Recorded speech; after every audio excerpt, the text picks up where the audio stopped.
Trucking is a habit, I'm trying to shake it. Can't be the money, cause it's make it or break it. Smoking and drinking, keep me from thinking I must be an addict. Trucking is a bad habit.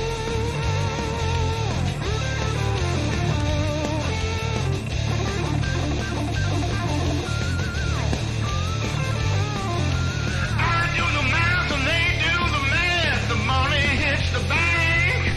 The rest is a guess, the man gets the best, and it all goes in the tank. Trucking is a bad habit.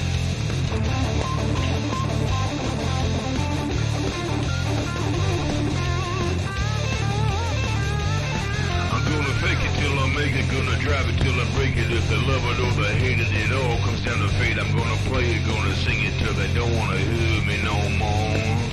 Trucking is a bad habit.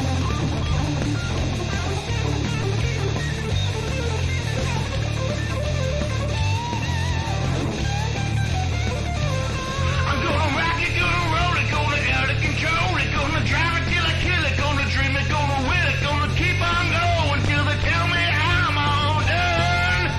Trucking is a bad habit.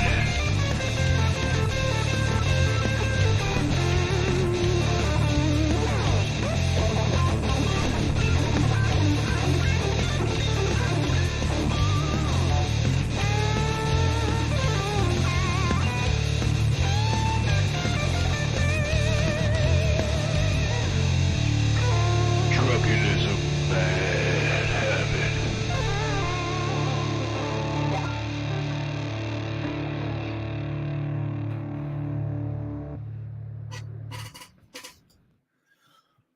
Not too shabby. Not too shabby. Thank you, Sterling. Just over there for the last hour and a bit watching Sterling. I love that the shit that guy's doing. I really, really do. Love the shit he's doing. He's just basically taken us all on a trip. I don't know how many of you were over there. I know Humberto was over there. I think Dottie was over there. Shannon was over there. I think everybody's over there just following him. He's just running himself from where is he live? Fallon, from Fallon, Nevada, and he's going down to Florida for a couple of weeks, and he's going to check out maybe making a change of venue, maybe a new job, maybe a new start for him and the Red Lady there. And as far as I know, Red Lady's right on board with it, and I think it's fantastic. I love what Sterling is doing. Sterling, don't stop doing what you're doing, brother. Keep the trip going. Keep taking us on that trip. I'm loving it. I don't know about anybody else, but I'm absolutely loving this trip you're on. And I think who was in there? Just Jackknife saying thanks for the memories. Like, you're talking about random crap. I mean, random crap, just the shit that nobody else would think of. And you're just driving along thinking of random crap, and it's just bringing back memories of, Jackknife, high school girls trading him a blowjob and a fucking joint for a ride somewhere. Hey, we've all done that. I know, we've all done that. So shit like that. So Sterling, good job, brother. Good job. Appreciate what you're doing. Love what you're doing. You got the shit, man. So anyway, let's see what we got going on today. You know what? The only reason I went live today is because some of you know, some of you don't know. I'm going back up to the ice road. I'm going back. I've been home now for 2 weeks. I'm going back up the ice road, and I'm leaving tomorrow. So I'm not going to get a chance to go live again for a while. I don't think. I'm not sure. The last time I was up there, they had good Wi-Fi, but it was only in a select area, a really small area. And they've basically got about 500 people crammed into a couple hundred square yards worth of Wi-Fi. So it's really busy, really, there's a lot of people going on. So if I can get myself tucked into a corner somewhere and there's not too much noise, I could probably throw a live. I know the signal, when you're inside the building, is good enough to do it. It will sustain a live broadcast. So I think that's what I'm going to do. I'm going to check that out. Got a couple little things, got the truck taken care of. I got to now take the side panels and skirts and all that crap off the side of the truck, off the truck again. Really have no desire to want to destroy those. A couple of really good friends of mine, the guys I went up where they're with, that are still there. These guys were saying that, yeah, you'd have definitely lost the skirts and the steps. So those will be coming back off again. And that's what we're doing. I'm actually going to be taking a load. I'm going to be leaving tomorrow. Got to go into Montreal, pick up a trailer, then go over to Gatineau. A lot of the Americans, you guys don't have a clue. You know where Montreal is, obviously, but you don't know where Gatineau is. But then I got to go to Gatineau. I got to load the trailer, and then I'm going straight to the ice road. Now, one of the stipulations of being asked to go back up was that I am not allowed to disclose where I am or once I'm there or where I'm going. On a couple other broadcasts, I'd mentioned a couple of the places that I'd been going and where I was heading and what was going on, and so I've been asked not to. So basically, when I say I'm going up to the ice road, I'm going up to the ice road. I can't tell you where exactly it is I'm going. Sorry.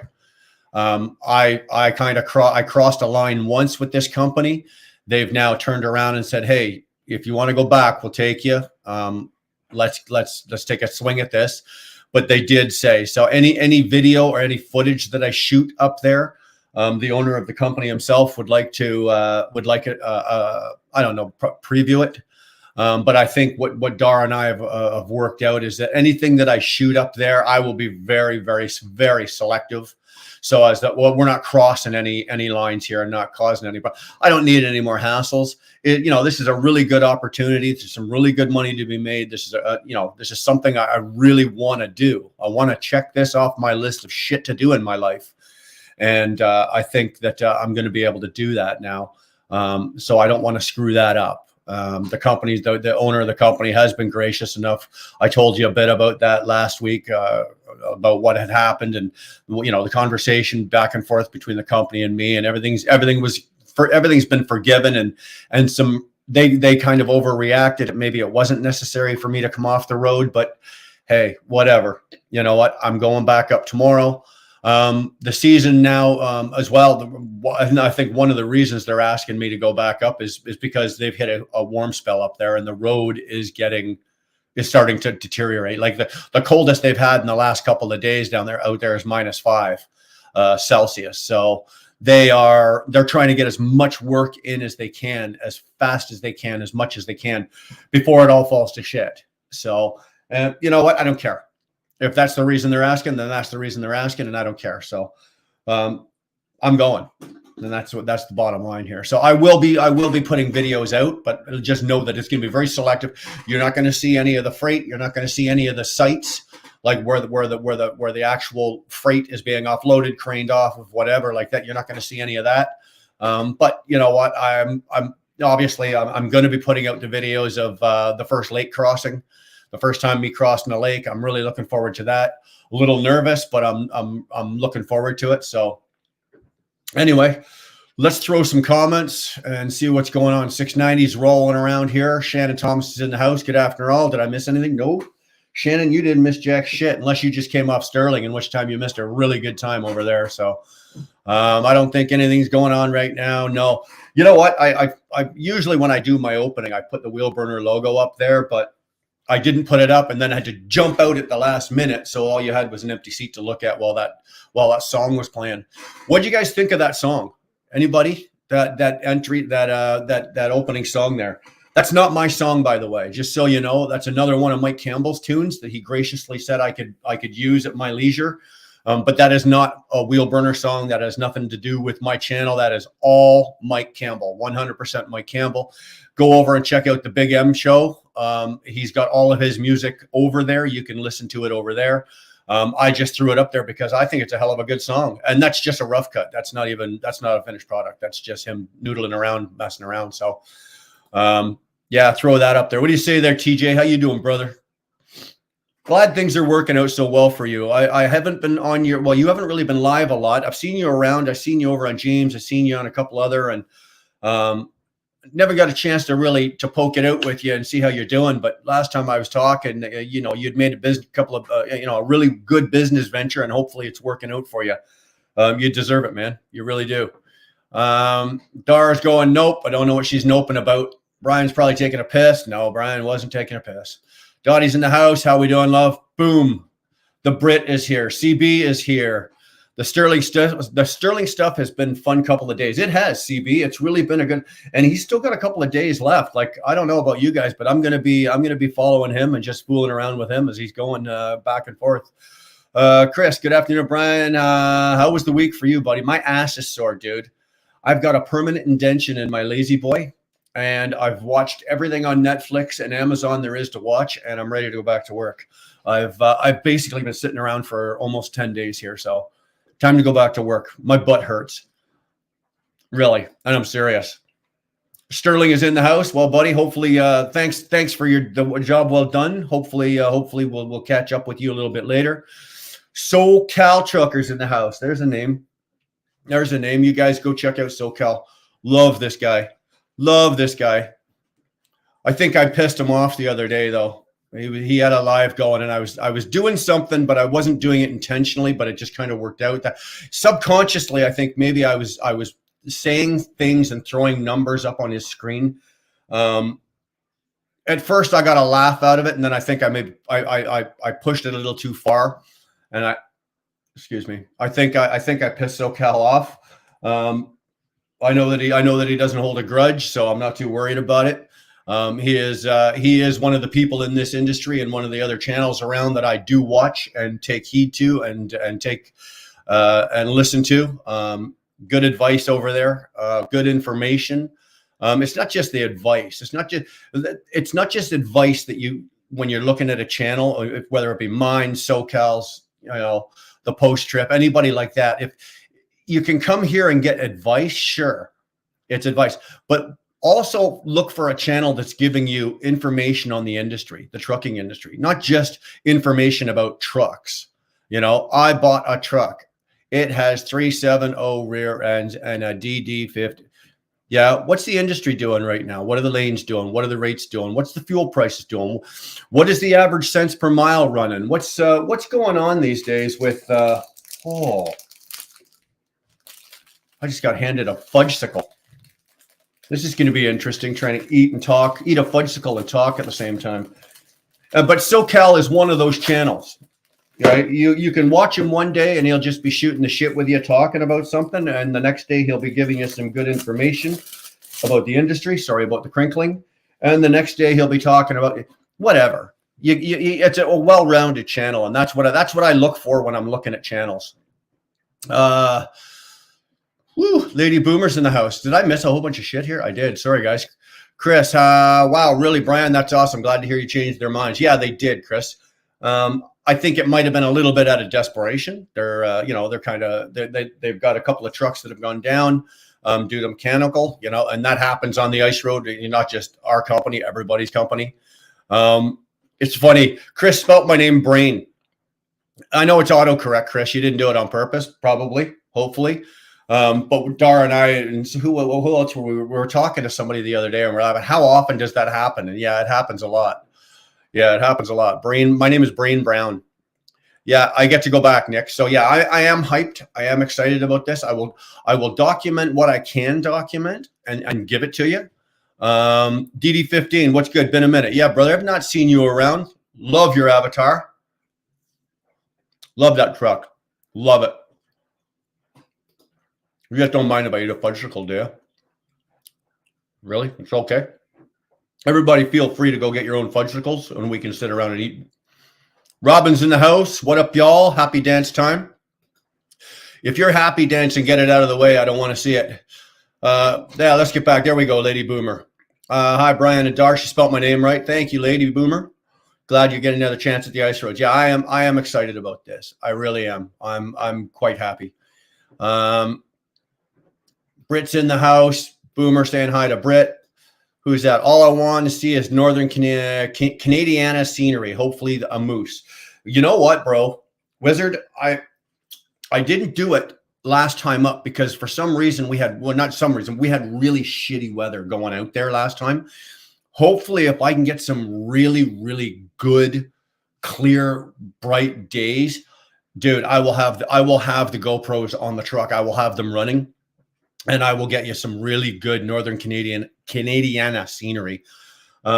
Most of it, to be honest with you, most of it will be in Ontario. Like most of the beautiful stuff is in Ontario and maybe a little bit into Manitoba when you first cross over. And then it gets flat. Like we're talking Carpenter's Dream flat. There's nothing really to look at. But I'll get it for you if we get to good weather. The moose part, chances are to see a moose up here, they're very rare will you see one during the day. You will. I'm not saying you won't. You can, but it's very rare. Moose are night stalkers, man. They're out all night long. When you see people getting in their cars hitting moose on YouTube or whatever, most of the time it's at night.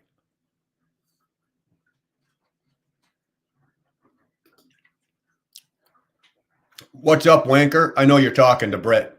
You ain't talking to me. And we need approval for that stuff, Wizard. So we will just post it. Yeah.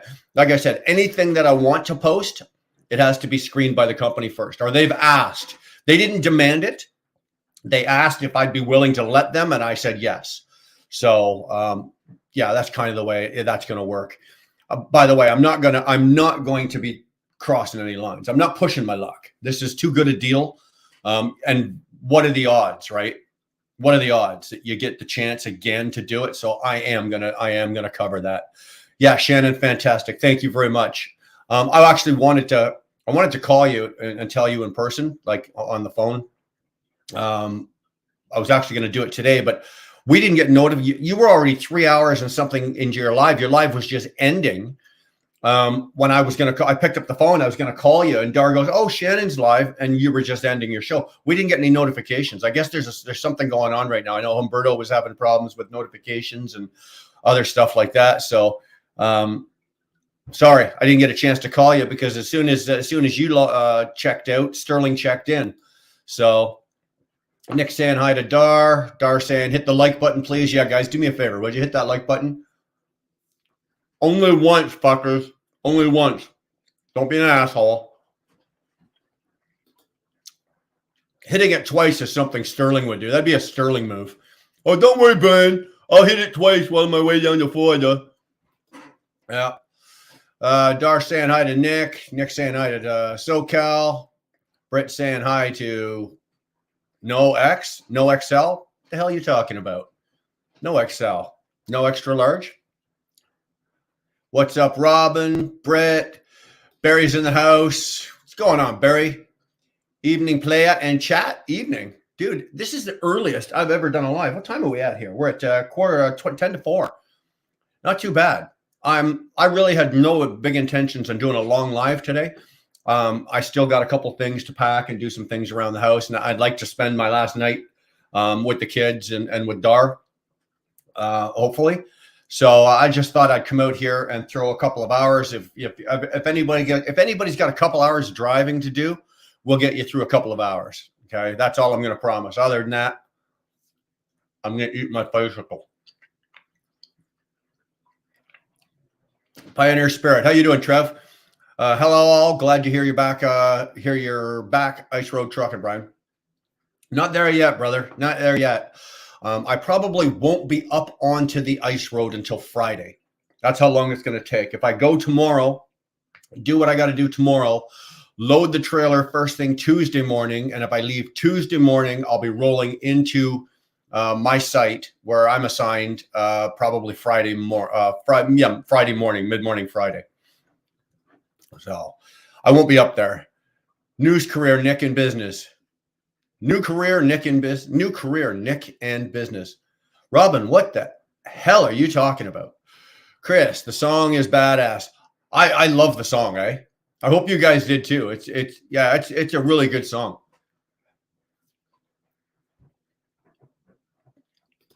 Thanks, Nick. Nick loves the song as well. Anyone here working for Landstar from Canada, thinking about hopping there, but couldn't find any from Canada? DD15. I didn't work for Landstar. I did work for Mercer. I worked for Mercer out of Canada. It doesn't matter. We were still out of Louisville, right? I was plated. Truck was plated Indiana, and I think the trailer was plated Illinois. I'm going to tell you this right now. Whether the Landstar load board or whether you're running the Mercer land board, load board, or whether you're doing like Admiral Merchant is another one. Basically they're all owner operators. There's no company trucks. It is difficult. Let me tell you, it is difficult to do the Canada, US. Being from Canada, you have to go down to the States and you have to come back to Canada. It is difficult at times because freight, it's not like in the States where you can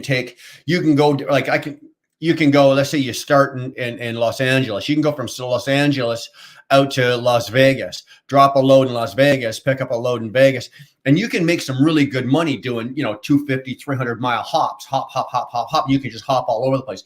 You can't do that with us, right? Unfortunately, you got to go from here. So your big bases up here are what?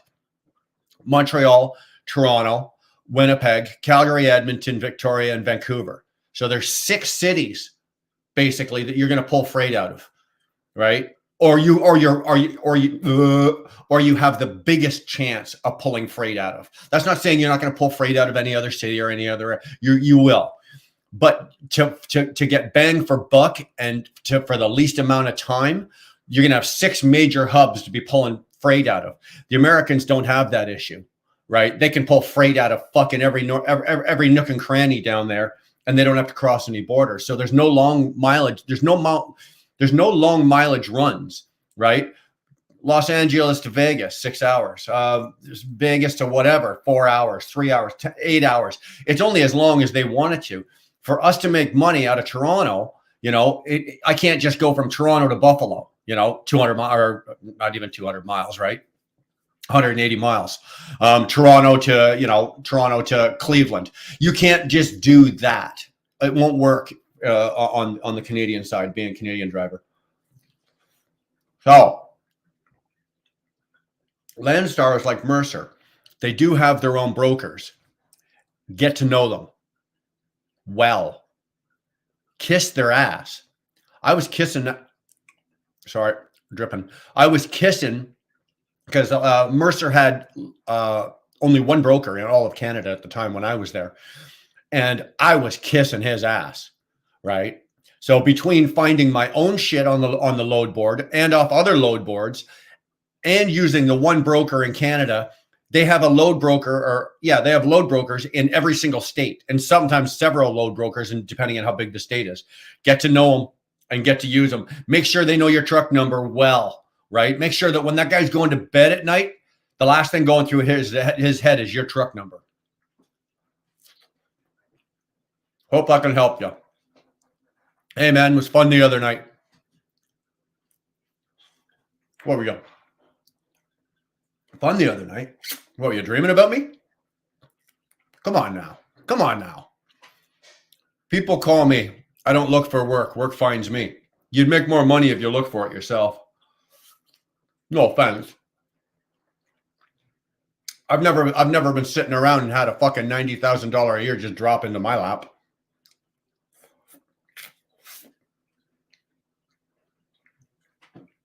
Not this week. That was the fastest eating fudgesicle I've ever had.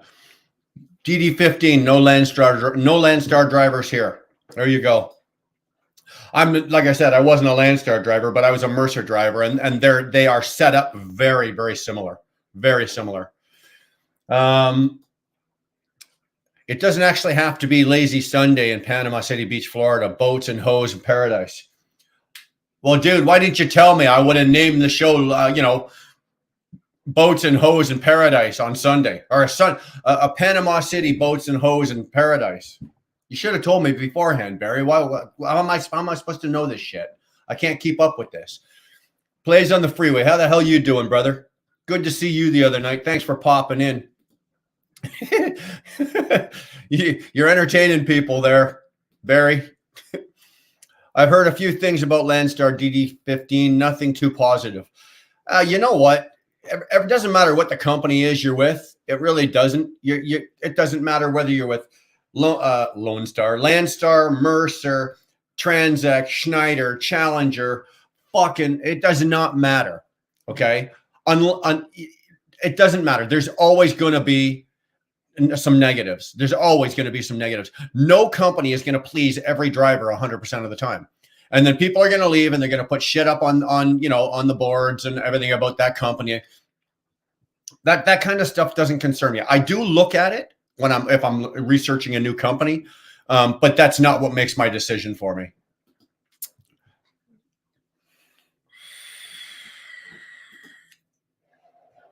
Nick Spector, did I miss him? Is he here?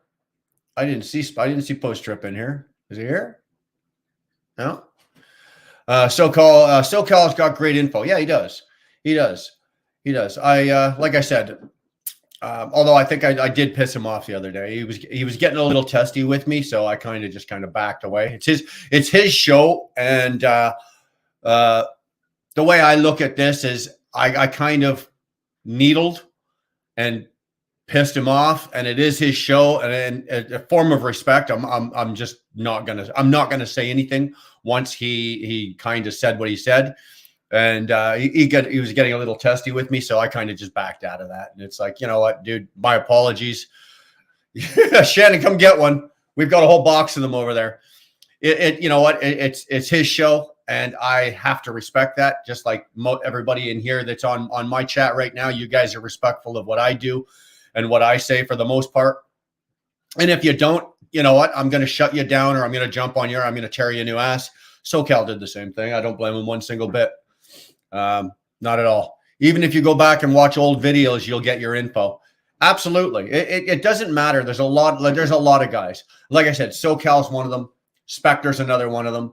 DIY is another one of them. Jeffrey, what the hell's the name of his channel? Shannon. Come on, Shannon. What's Jeffrey's channel? What's Jeffrey's channel name? Truckers. Oh, fuck. I was looking at it this morning, for fuck's sakes. Sorry. I'm drawing a blank. Shannon, on your keto. Uh-oh. Somebody's doing keto and somebody's not. Everyone needs a fudge pop. You got it, man. They are delicious. You can get sugar-free, low-carb ones. Oh, give me a break. Why don't you just put a piece of dog poo on a stick and eat that? Forget it. I want sugar. I want sweet. I'm going to the keto bakery this week to get some key lime squares. Actually, I'll give them credit. Those key lime squares aren't too bad. I want to try something else, honestly. Driving the exact same road day in, day out is not for me. At least with my old company, I had a choice on what routes I'd take. 690, you've got the license, and you've probably got enough time now. The decision's yours. It's entirely up to you, brother. There's a million miles of highway out there, Canada, US. Make a decision. Make a choice. Don't procrastinate. Okay? Just do it. If you're not happy doing what you're doing, fucking change it. Because I'm going to tell you this. Too many truck drivers out, mouth frozen now from Fudgesicle. Too many truck drivers out there right now are not happy doing what they're doing, and they're miserable. Meaning that then they turn around and they start hating what they're doing. Then they hate their job. And then it's not worth it to them anymore. And then you've got real shitty truck drivers. Guys that just, a truck driver out there that doesn't have anything to lose or just doesn't care or has given up fucking hope or whatever. Do you want to be going down the highway with these guys? I don't. No way in hell do I want to. So, dude, do something else before it gets to the point where you hate what you're doing and you're going, I fucking hate this job. When you get to the point where you're going, I hate this job, either it's too late or, man, you better make a change fast. Okay? That's all I'm going to say. Shannon, Dee isn't going to let you enjoy a fudge pop. She claims all of them for herself. Yeah. Believe me, I know what it's like trying to eat a snack in a truck with a dog.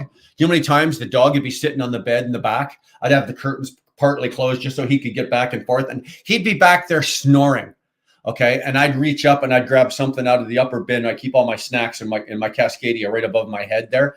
I reach up, I grab, bring it down. And so I've got the music turned up and I'm trying. The first, I couldn't even hear the crinkle of the wrapper. I looked down and there he is sitting right there, like right there. I haven't even got the goddamn thing opened yet. And Charlie's sitting right there. So yeah, good luck with that. Dirty Diesel, good afternoon, Brian. How you doing, brother? I'm doing well. Hopefully everybody else is too. Corey, so does that mean 3 dicks and a snowman tattoo is is still good to go?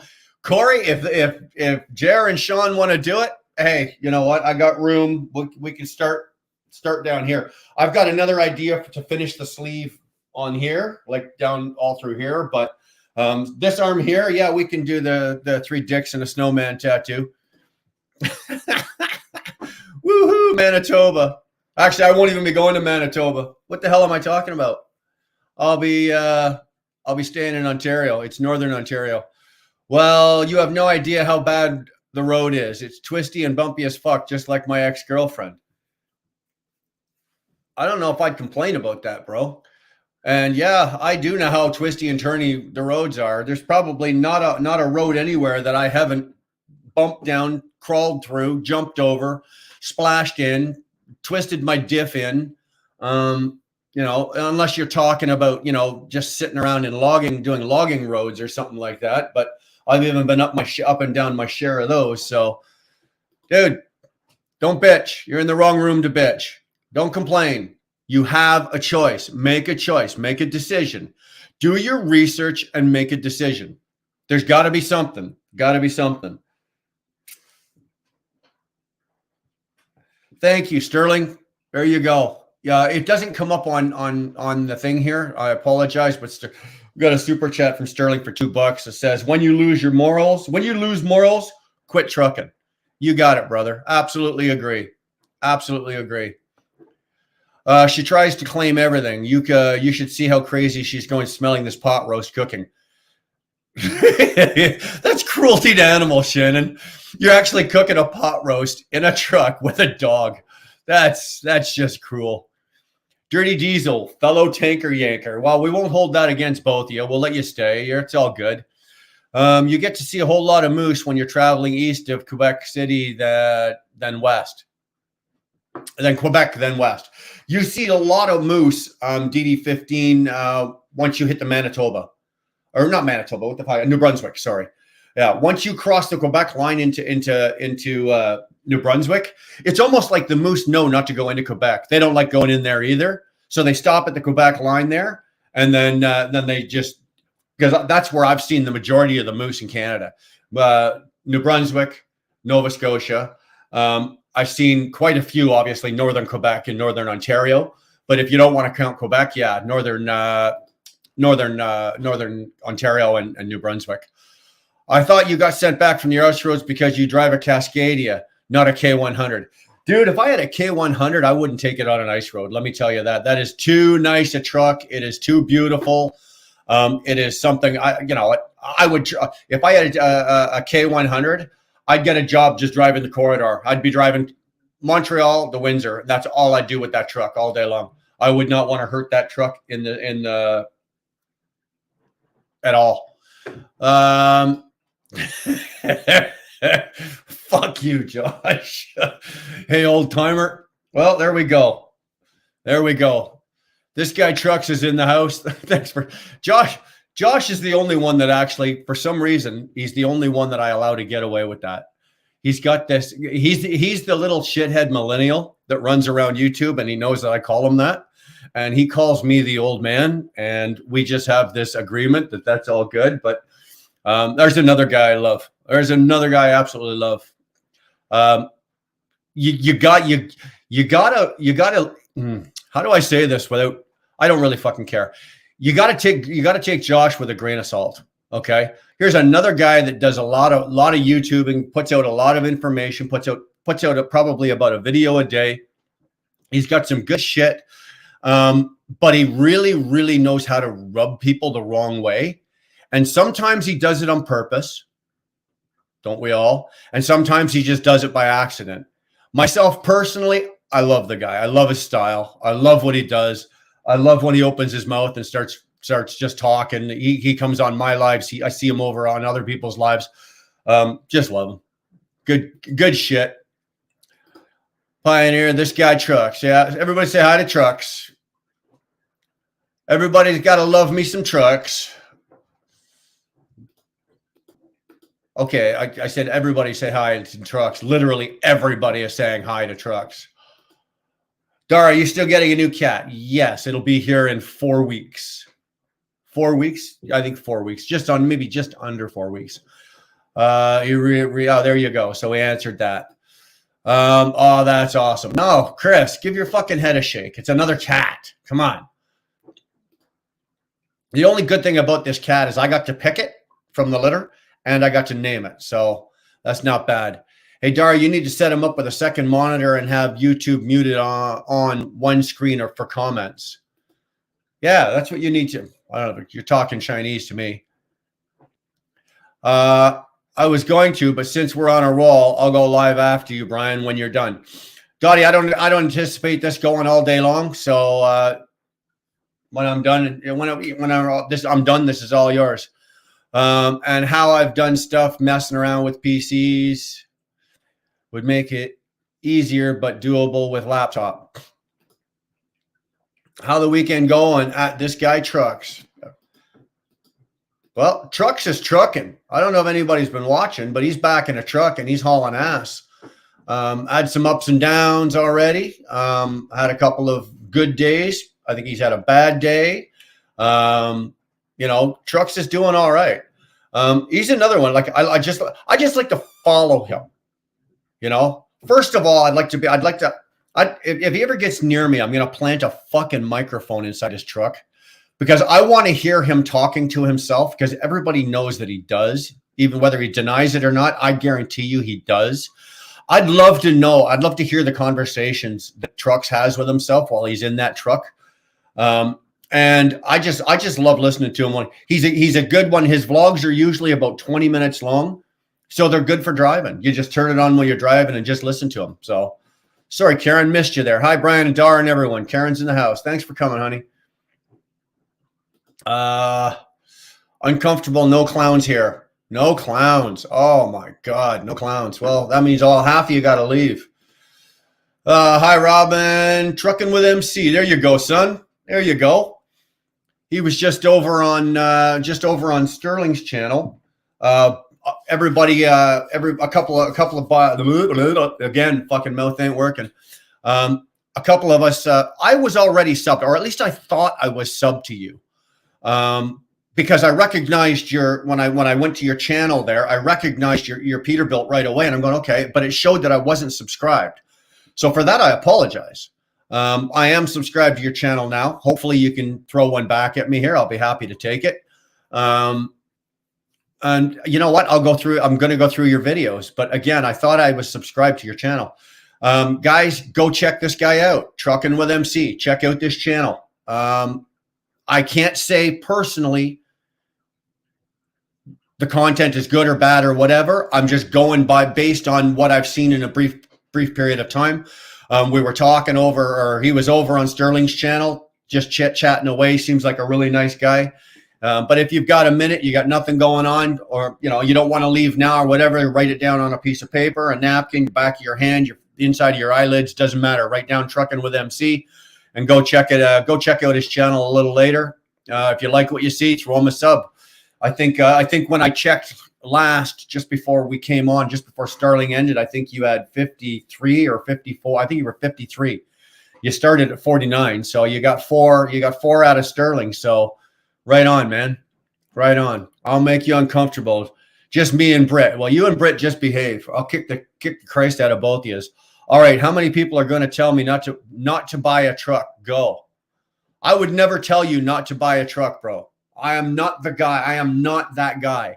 What I'm going to tell you is do your goddamn homework first. Don't just go buy the truck. Okay? You've been listening to me long enough, brother. You know what I'm going to tell you. And it's not just me. You go listen to anybody else that's been doing this a long time as well. Okay? Here we go. We're going to run this off real quick because I ain't got all day. All right. Make sure you've got your down payment. Make sure you've got at least 25 grand in the bank after your down payment, not including your down payment. Make sure you know what you're buying the truck for and what it's going to do, so it's spec'd properly. You don't be climbing hills with 264 rear ends or 308 rear ends or 326s. Make sure if you're going to be running primarily flat ground, you don't want to be running around with 390s, 411s. You want to be running around with longer gears. Make sure your truck is spec'd properly. Make sure that you're doing that. Make sure that you're buying, you're keeping your payment within a reasonable price. Don't go for the bling.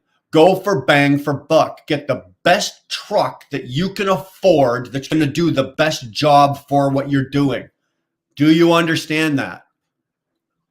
I would never tell you not to buy a truck. I would just tell you, please make sure that you do your homework.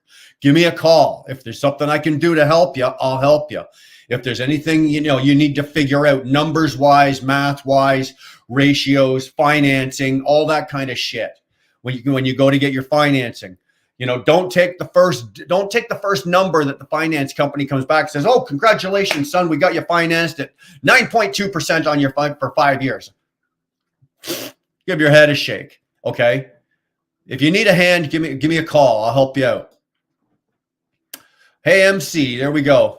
I'm just tired of spot market. Landstar got their own contract loads. I've seen some drop trailers and major shippers based out of Ontario. You know what?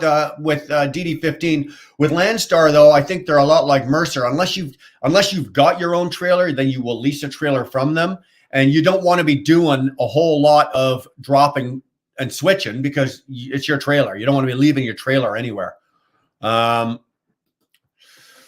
Trucking with MC. Hello. There we go. Old T800H with a coffin sleeper set up for, I have no fucking idea yet. You want to go pre-emission? That's entirely up to you. I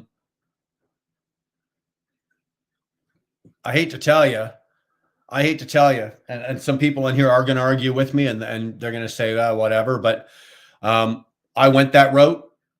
Right, paid for the Kenworth paid cash for the Kenworth, so I didn't have a truck payment. Had a 60 series 12.7 Detroit knit, beautiful engine. The best I could get out of that engine was 6 miles per gallon. And in today's market, 6 miles per gallon is not cutting it. 7 miles per gallon is just cutting it. We are now coming into the era where the 8 mile per gallon is the norm. 8 mile per gallon is now the range you need to be in. Okay. Even though the price of fuel is coming down, don't get me wrong. It's come down. I know in Ontario, Canada here, it has come down quite a bit, but 8 mile per gallon is now, and then you can go, well, I may not have a truck payment, so it makes up the difference. No, it doesn't. The money I saved in fuel, I went from no truck payment to having a $2,000 a month truck payment on this Cascadia. Okay. And I still ended up putting $2,400 a month in my pocket over the Kenworth with no payment. So I paid $2,000 out of that. Basically, it was a $4,500 a month difference. $2,000 of that paid the fucking Kenworth off, and $2,500 went into my pocket on top of the Kenworth with no payment. So what I say, go with a pre-emission truck, or again, let's go back to that. When you're buying something, try if you can to buy something as new as you possibly can afford, if you can get it with warranty. And don't always necessarily look at the mileage on the truck. Look at the hours that thing is run, okay? Engine hours are important. Yeah, it's important. You go, oh, the thing's only got, if you're looking at a 2017 or a 2018 and it's only got 350,000 miles on it, I guarantee you the thing's got 9,000 hours of idling time on it, 9,000 hours on the engine. That thing has idled a lot. Those are the little intricate things that maybe you would not think to look at. Look at that. That was very fast. Dude, I'm fast at a lot of stuff. Chemical tanker sounds fun. Chemical tanker. There are some tanker yankers in here. All you got to do is you ask a question. Dildos in the house. I could use a new ass after last Taco Tuesday. Dude, let me tell you, Dar made this thing the other day that it was like homemade burrito. I don't know what the hell you want to call it. It's meat and burrito and sauce and cheese, and you wrap it in tortillas, and oh my God. But let me tell you, the toilet was not happy with me the next day. And then, of course, I went and had it for lunch, and then, oh, Jesus. I was married for 18 years. I already have 2 asses. Yeah. Did you get your balls back? Did you get your balls back when you left? It's one thing to walk out with your ass intact, but as you're going, make sure she reaches into her purse and hands you back your balls as you're walking out the door, right? Hey, recognize you from another channel. Yeah, dude, I was over on ET's channel for about a year. We built up ET's channel, and then once we got it real famous, I left. Smart move, eh? Chemical, Shannon Thomas, Trucker. Thank you, Shannon. Trucker Education Network, of course. Now I know how far behind I am. So I was talking about that, 15 minutes ago? You guys are rocking. I'm just gonna swing quickly here because I don't want to be doing this. Victor's in the house. Pardon me. You know what? This is so rude, and I do this all the frickin' time. You guys with the green highlights. These are members. These are members. These are guys and girls that pay for memberships for our channel. These are the guys that throw money at us every week and support us. They support the stuff we're doing. The cameras, the StreamYard, the microphones, all the shit that we do so we can do the stuff that we're doing. The membership money is and it also goes to various other things as well. But you know what? Just want to say, anybody in a green, Tolga, you're one. Victor, there you go. Robin, of course. Tolga, Dar. Wait a minute, Dar. What do you mean Dar's a member? Did you pay for that? I personally think she stole it. I don't think she's a member. I think I've got what did Shannon call it the other day? She was on, whose was she on? She was on somebody's Pale Rider. She was on Pale Rider, and he's got like a 99-cent membership or something. And she had a really cool name for it. I thought it was really funny as hell. Yeah.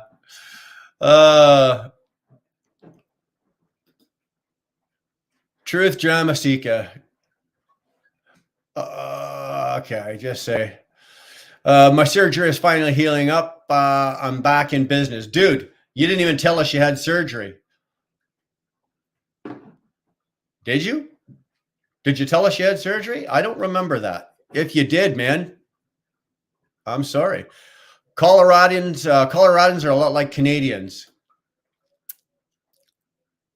You could have elaborated on that, SST. Tyrannus, you could have said something else. Well, I don't know what the fuck you're talking about. Okay. I got no problem. I know how to rub people the correct way. Dude, you just know how to rub people.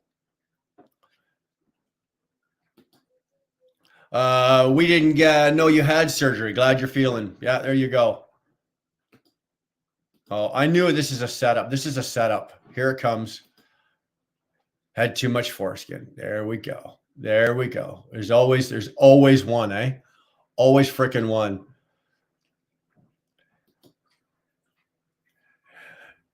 Nitya. Hello, Brian. How you doing? Love that truck. Look at the avatar on that one. I love that truck. I had enough for 3. Yeah, that's like the old thing. Yeah, I went to the doctor and had 3 inches taken off my penis. Oh, it was horrible. Now I've only got 8 inches like everybody else. Like, come on. You can do better than that, man. You can do better. Actually, whatever you do, don't get Cargo Dash going. He got out on a fucking roll the other day there with these jokes. It was just one after another It was just killing it. We called him Shark. I absolutely talk to me. Lots of arguments. Yeah. Fuck it. Who wins, Josh? Which one of you wins? Anybody win? Do you ever get anything worked out? That's what I want to know. Do you ever get anything worked out? Oh, dude. Sterling Trucking delivers gifted wheel burner, 5 wheel burner express. So 5 of you just got memberships to my channel. Courtesy of Sterling Trucking delivers. That was very generous, Sterling. Appreciate that. Everybody who got a membership, go to our email. Okay, make sure you go to our email and send us your what is it? Yeah, we want all your information, right? We want all your information, or not all your, just send us your address, your name and your address. You don't even have to be your real name if you use your screen name or whatever, but just give us your address. As a new member, you obviously get some new get some merch and a couple of thank you gifts and shit like that. Nothing fantastic, nothing that's going to break the bank, but hey, it's a little something we want to throw at you to show our appreciation. So hey, no problem. I didn't want to wear knee pads. That'd be gay. When your wife is sending you text messages, yeah, okay.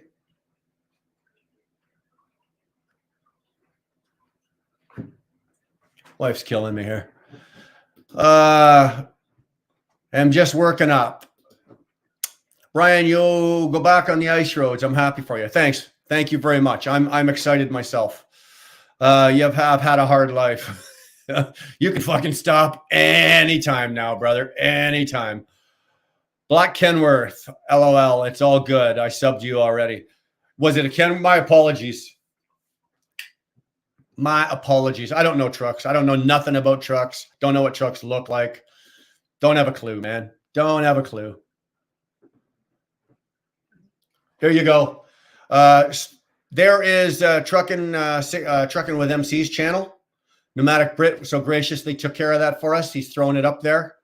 There you go. Everybody go check that out. Not right this minute.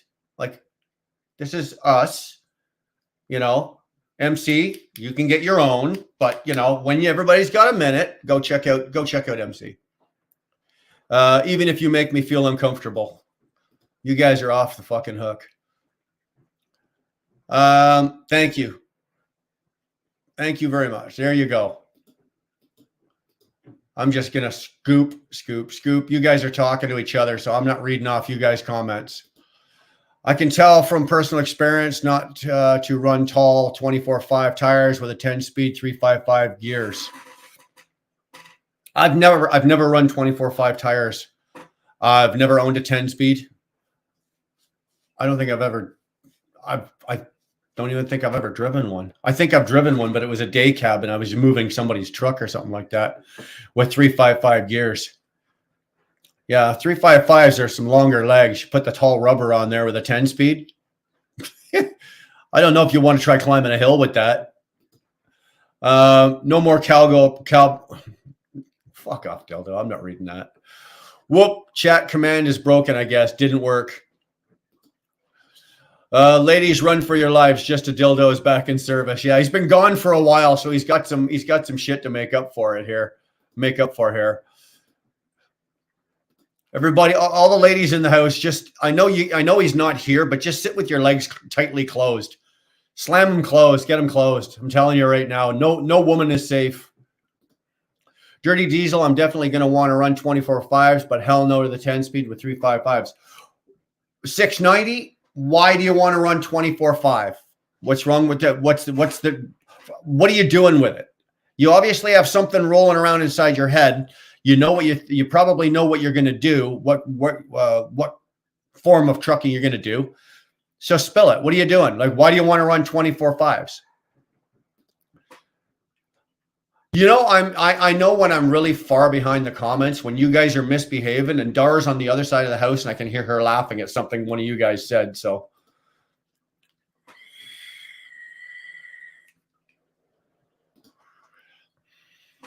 Oh my God. Okay. You guys keep going. Yeah, Robin. Yeah. 690. With 355 gears, I'd go with a 13 speed minimum. I have 500 horsepower, 12.7, and it bogs down with tall 24 fives. I average 6.8 miles per gallon or so. That's okay. That's not bad. 13. That's how I would, if I was running 24 fives, or if I had 355s, I'd have a minimum 13. I would have an 18. I've always run an 18 speed whenever I've had a manual. I've always had an 18 speed manual. My 12.7, I was at 505 horse, so I was in the same area as you, and it bogs down with the tall rubber. You know what? I had 22 fives on mine, so I can't say, sorry, Niche. I can't say how it would or wouldn't with the 24 fives. Justin, how many miles per gallon you get? I don't do blood. No thanks. I'm cool. Who's that? Here we go. Marty St. Amour. Why did you take your side skirts off? Just give us the juicy details. On the ice roads, you go into a rut. If you go into a rut, you'll tear the side skirts right off. Like if you know the Cascadias, right? There's the step. It's all one piece, but it actually, on mine, there's only about 6 inches worth of clearance, 7 inches worth of clearance off the ground. All it takes is for that front tire to go down into a rut, and you will tear the bottom step clean off. You'll take the side skirts clean right off and just crinkle them all to pieces. So I just took them off, right? It doesn't pretty the truck up. It doesn't make it a pretty truck, but we're not here for a pretty truck. When you're doing that, fuel mileage isn't an issue. So you don't need the skirts. You don't need the aerodynamics. The fastest you're going is 8-9 miles an hour. So you don't have to worry about that. I take the skirts off just because I don't want to be replacing them. On my trouser rocket car. Fuck. Disgusting. Correct spelling. I'm telling you, you guys really are killing it here. Brian, wish you say thank you very much. There's another member. John Nichols. Thanks, brother. Intricate Brian is using big words. Yeah, I'm going to use up all my big words for the year. I won't be able to use any more after this one. Ex-tanker yanker freeway. Brian had a blowout on tacos. Oh, did I ever? It was a bad blowout. Both sides. Dirty Z, I'll never drive anything but an 18-speed or twin stick. I've run enough hills with enough weight to know I want every gear. And 690 is right. Okay, 690 is right. I that's why I prefer an 18-speed with the manual. I've got an automated transmission now, so I don't worry about things like that. But if I was to go back to driving a manual transmission, I want an 18 speed, because just for the simple matter of it does not matter where I am or what I'm doing. I've always got a gear available to me with 18. Always got a gear available to me. With a 13, you might get into a crunch. With a 10, you're grinding. But an 18 speed, you've always got a gear. Doesn't matter high or low. You've always got a gear available to you. Paul Wall, what it is? What's going on, brother? How the hell are you? Today, he brushed his beard with my brush, left white hairs in it, and I wasn't impressed. Oh, she was something fucking mad, let me tell you. You know you're in shit when you're sitting in your man cave, right, at the front of the house, and she's in the bathroom in our bedroom, and from there to there, all you hear is, Bri, and boom, boom, boom, boom, boom. You know you're in shit by the time she gets to you. That I just had to wait. I didn't know what she was mad at. You know, that's how often that happens. Anyone here shit in the shower? Notion, please. Really, Robin? How rude of Brian to use your brush. Which beard did he brush with it? Just this one. There's no white hairs in the other one. Only you. Yeah, you got it.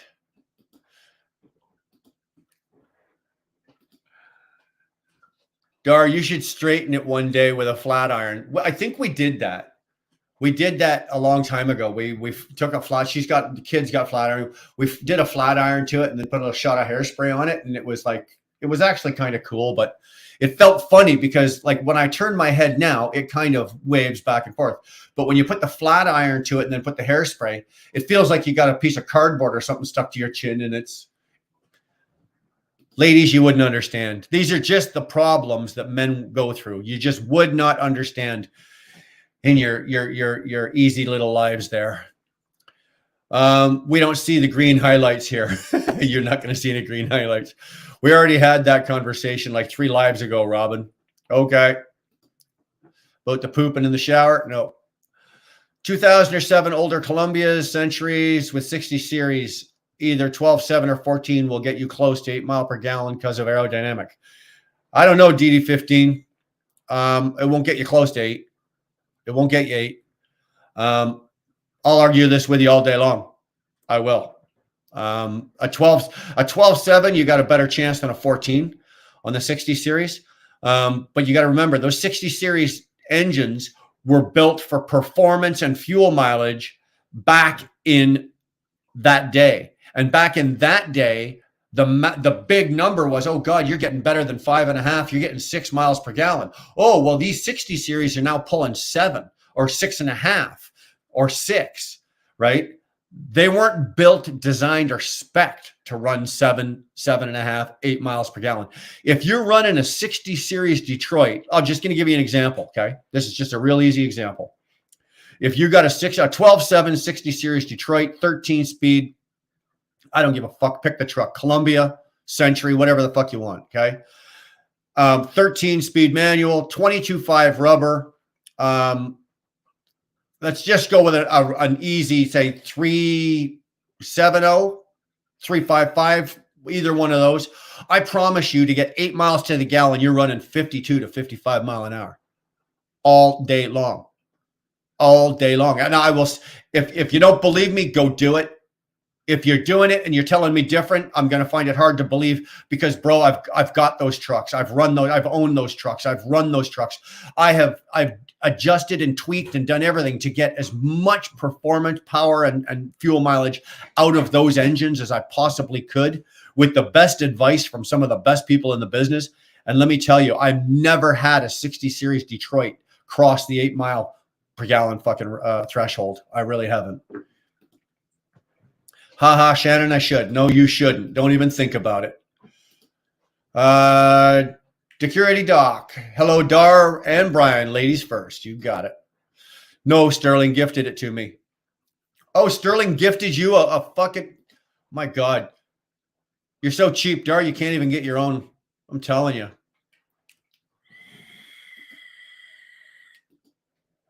That's what it was, Shannon. Thank you. 99-cent cronies. That's not my words. That's what his members are called, the 99-cent level.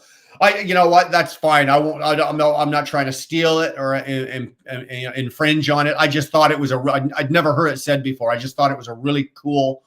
Thing that you guys were calling it, the 99-cent cronies. I don't have a 99-cent level. I make you fuckers pay to watch me. It's nice weather today. You know what, Flatbed? It was. We had sunshine earlier today. We're a little overcast. Seems to be blowing in. Beautifully here in Vancouver. See, you took the foreskin off. Now you can't fucking spell, dummy. Way to go, dildo. Beautifully here in Vancouver today. Well, nobody cares about Vancouver. Vancouver's like California. If an earthquake hit and you fell into and that part of the country fell into the ocean, nobody'd come running to save you. Wait, you got 8? I'd be lucky to have half of that. Yeah, exactly. No, I've never seen anybody get 8 out of a 60 series, or an N14, which would have been, or the Cat 3406, 3408 Cats. Never seen 8 miles per gallon out of that. I love y'all. We love you too, kind of. My wife asked me the other day where I got so much candy. I said, always have a few Twix up my sleeve. See, somebody started them. This is not funny. We're not laughing. Wheel Burner family is pretty awesome. Thanks, brother. We appreciate all of you guys as well. Get a free chicken and a cat for membership perks. How innovative. I won't give you a chicken, but there's enough cats running around here. Oh, I had 2 of them. There was one of them right up here on this level here, but he seems to have buggered off. And there was Dar's little Pootie was sitting down there. I don't know where he went. Dar, hubby bought me 2 bouquets of flowers. He felt bad because I hurt myself Friday night trying to push the truck where he got stuck. He better have been buying you more than a bouquet of flowers. Rob C. Hey, super trucker, if I got her in a big hole up against the dash, what transmission do I have? if I got her, hey, super trucker, if I got her in a big hole up against the dash, what transmission do I have?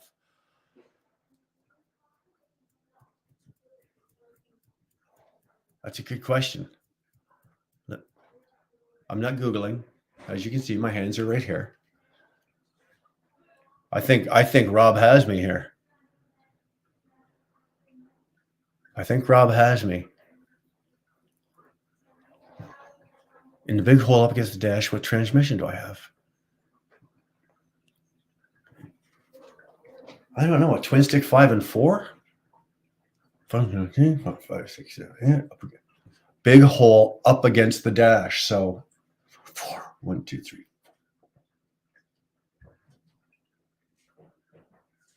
You got me. You got me. I don't know. Maybe if we were rich, Barry. Hopefully now that I've said I don't know, you'll put the answer in the comments.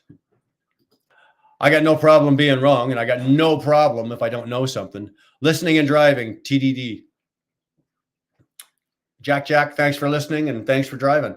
Drive safe while you're listening.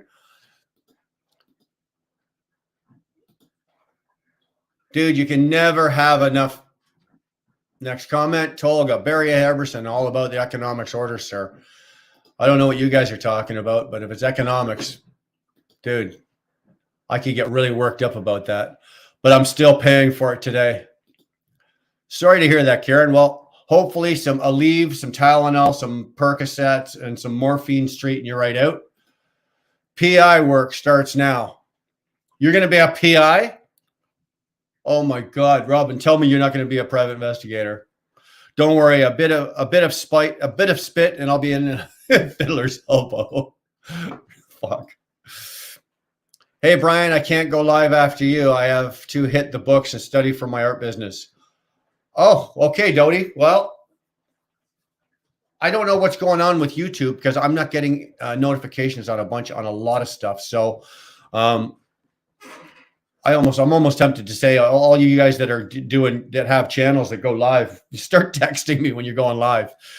Just running down the street with Devil Went Down to Georgia planned. That is a speeding ticket song, right? There are a few songs for me. That's one of them that whether I want to or not, I just find myself, I'm in a 65 zone, I'm doing 80.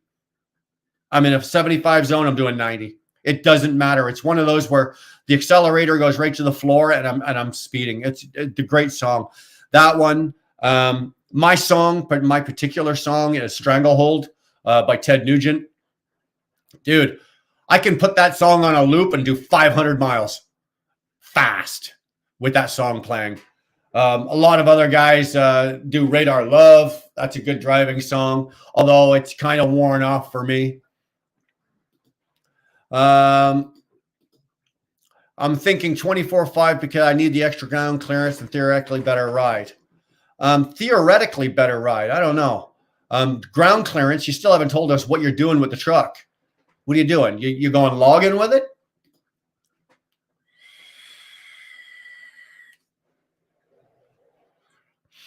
Barry's absolutely right. There is definitely a trade-off running tall rubber. You get much better highway economy, but it does kill your torque. It does kill your torque. You will not be pulling as well when you hit the hills with tall rubber. Mind you, after my experience last Saturday, spun out on a snowy hill, maybe 22.5s are the way to go.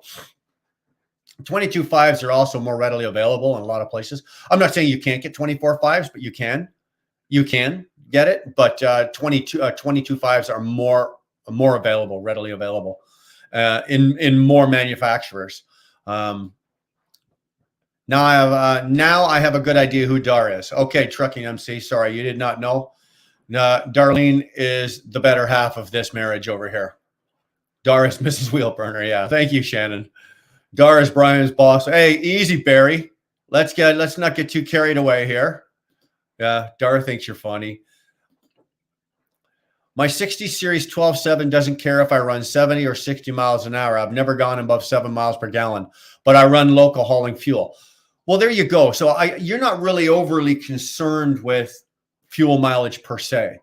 If you're running local and you're running fuel, you're probably doing a whole lot more idling. And in which that be the case, then you've got the right engine for it, right? The new engines that are doing like those guys they're doing the fuel hauling, even Britt with his truck. I know that he's got the pumps on his truck where he has to do the PTO, so he's got to run the engine. So the newer trucks with the idling is not necessarily all that great for those trucks. If you've got a 60 series and you're having to idle it and run it for pumping and whatnot like that, then you've got the right engine. In your case there, I'm not going to argue with you. I would, if I was doing what you were doing, I'd probably have the same. I'd do the same thing. I'd go find myself, a really well-maintained, 2005, 2006, or actually I'd even go with like a 97, 98, 99, and do that. No argument for me. I think that's the right call. Dar has the keys to Brian's chastity belt. You're damn right she does, Dildo. You're damn right she does. She's the only woman. There you go. Dirty Diesel's got a channel, Fuel Hauler Day Cab, Diesel channel. Britt, look at Britt's on. Britt is a massive advertiser here today. I love having Britt. This is why we give wrenches, and this is why wrenches are out there, guys. If you see a channel that you really like, and you're in our chat, and you see this, and it's something you think that other people would like, and you want to promote it. Now, let's be realistic. This is still my channel. I want you to be respectful of it. I don't want you. Oh, I like this show. I like this channel of Susie Big Titties over here that does plays Justin Bieber and bounces her boobs up and down. Lets everybody go over there. I don't want you putting that up there. Links to that kind of shit. But doing what Britt's done here. That's 2 channels he's pushed today. That's what it's there for. That's why you guys have wrenches. That's why we have moderators. Damn you, Brian, I'm on the coast. Yeah, I know you're on the coast. So what? That's an excuse. Carry on, son. Give me something else. Damn you, I'm on the coast. Doesn't work. If you're on the coast and you're not working hard enough. Congratulations on the free meme. To the free meme. Uh-oh, who's got a free meme? Boomer, who's got the meme? Pioneer Spirit, I've got to go. Drive safe. Trevor, be safe. I'm going to send you my phone number. I meant to do it the other day. We're going to have a chat. Wait till I get on the road, though. I generally don't like, unless it's Sterling, because Sterling's an emotional bunt cake. And if you don't take his call when he calls, it's like, it's like the therapist office. So I usually try my best to do all of the talking with people that I want to talk while I'm on the road, right? Because it burns miles and you can talk while you drive. I don't do a lot of talking on the phone when I'm at home, but Trev, on the last email, we were back and forth there a couple of times. I'm just going to send you my phone number and we can shoot the shit. I'm going to be on the road, or I'm going to be trucking again some point tomorrow. So I'll send you an email. And if you want, give me a shout.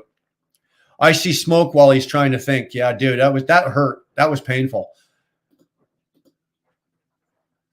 It's a 15A. Okay, I'm going to sit here and play it, right? 2, 3, 4, 5. Yeah.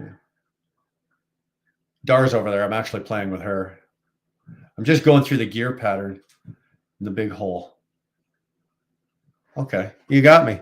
Good job, Rob. Good job. I said close to 8, more likely 7. Well, 7 in this business, there's a big difference. There's $1,000 difference between a 7 and an 8 mile per gallon truck, even more. There's $1,000 a week, so it's a $4,000 a month difference. So close to 8 is 7.9, 7.8. Not 7. Nice try.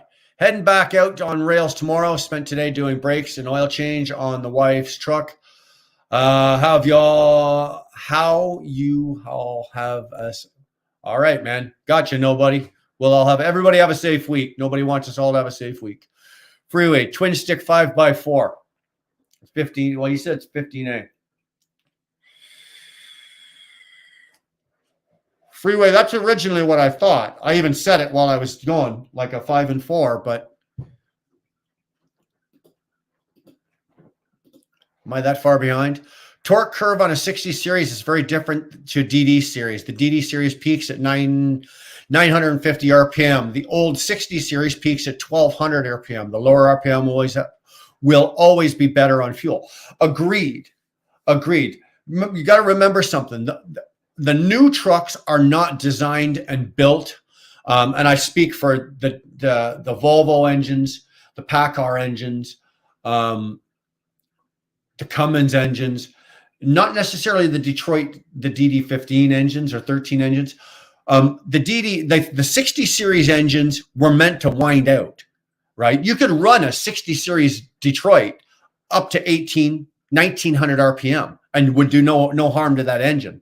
Nowadays, the torque curves, like Stuart was talking about here, on the new engines is 950. Well, I think it's closer to about 1,000, Stuart, but you're right, 950 RPM. On the new Volvos, if you've got a manual transmission or even if you've got an automatic, you'll notice that your truck does not drop a gear until you get below 1,000 RPMs. My truck's the same way. That Freightliner I've got. Okay, it will lag down to 900 or between 1,000 and 900 RPM. And on the Volvos, those are high horsepower, high torque, low RPM engines. The Volvo, the D13 and the PACCARs, they're both pretty much the same that way. The DD15 and the DD13 are a little bit different, but yeah, I agree with Stuart 100% on that. Hi, nobody. Same to you. Rob C, 15 double over. Stuart. Everyone say hi to Stuart. Stuart's in the house. Actually, we got two fine British gentlemen in the house. You notice how I said that with a wink and a smile on my face? Wow, I think I figured out why Brian doesn't want a poultry farm. Trudeau has placed high taxation on chicken feed. That guy's an ass. Dude, I don't know, Barry, if you haven't looked around, Trudeau's put fucking high taxation on just about anything. Dead on Time, My Queen is my spending my song. Dead on Time by Queen is I'm speeding song. Yeah, okay. Gotcha. Dead on time, dead on time, dead on. I don't know all the words, but I know the song. I am a Queen fan. 24/5 better ride, but if you're going OTR, if a tire blow out, they will charge you more to replace. Agreed. Like I said, and they are available, but they're not as readily available as a 22. Well, yeah, same with super single steers, which is what I've been wanting to do. Brian is close with the logging gas. We got to figure out what he's doing.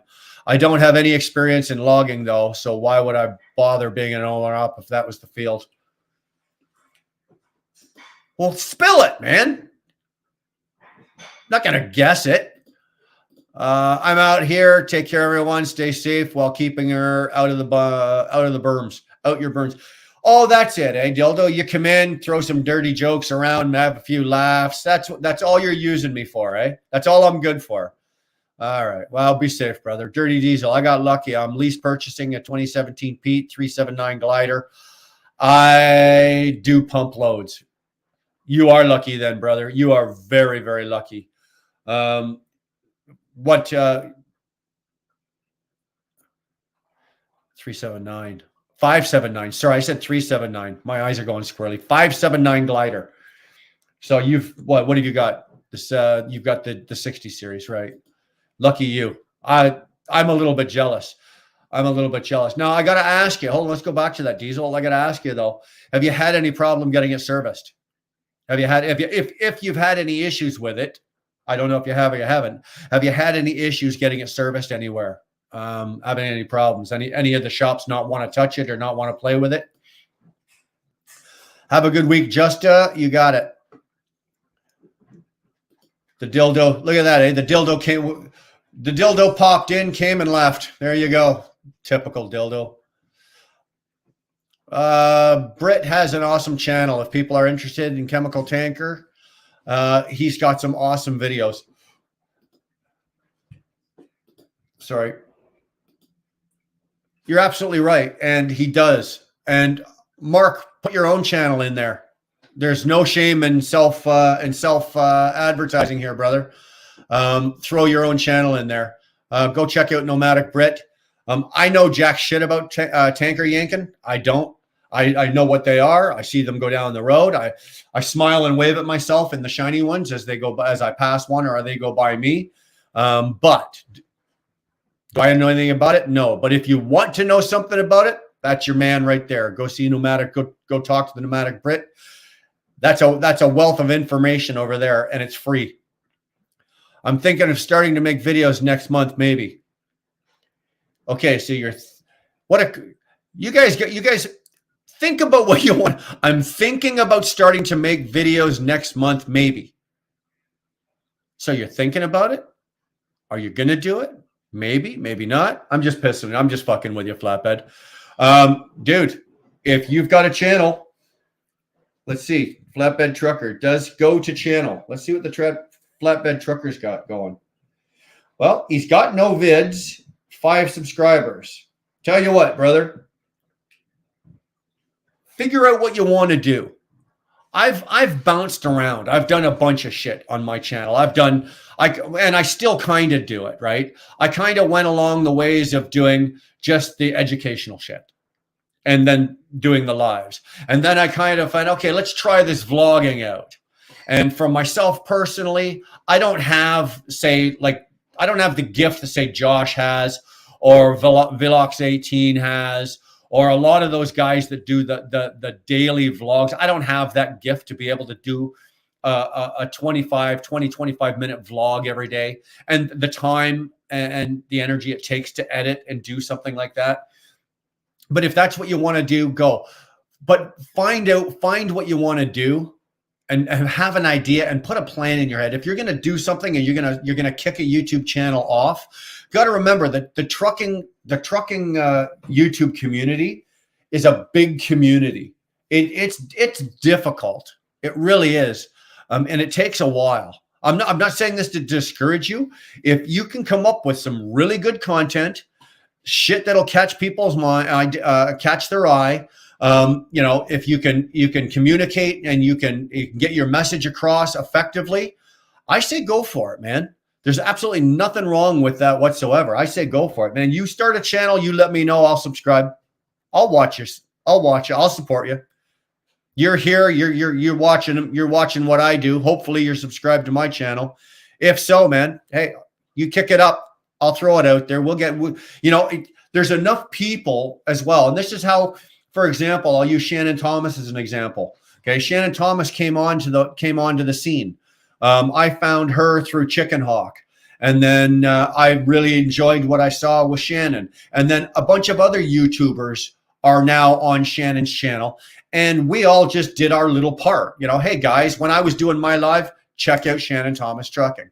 Sterling did the same thing. And then, this guy over here did, then Snorlord would push her. And then now if you look at her now, she's got herself a really good little channel that's just slowly kicking up. It's slowly building. And that's how you do it. Get yourself a channel, get it going, put out some content.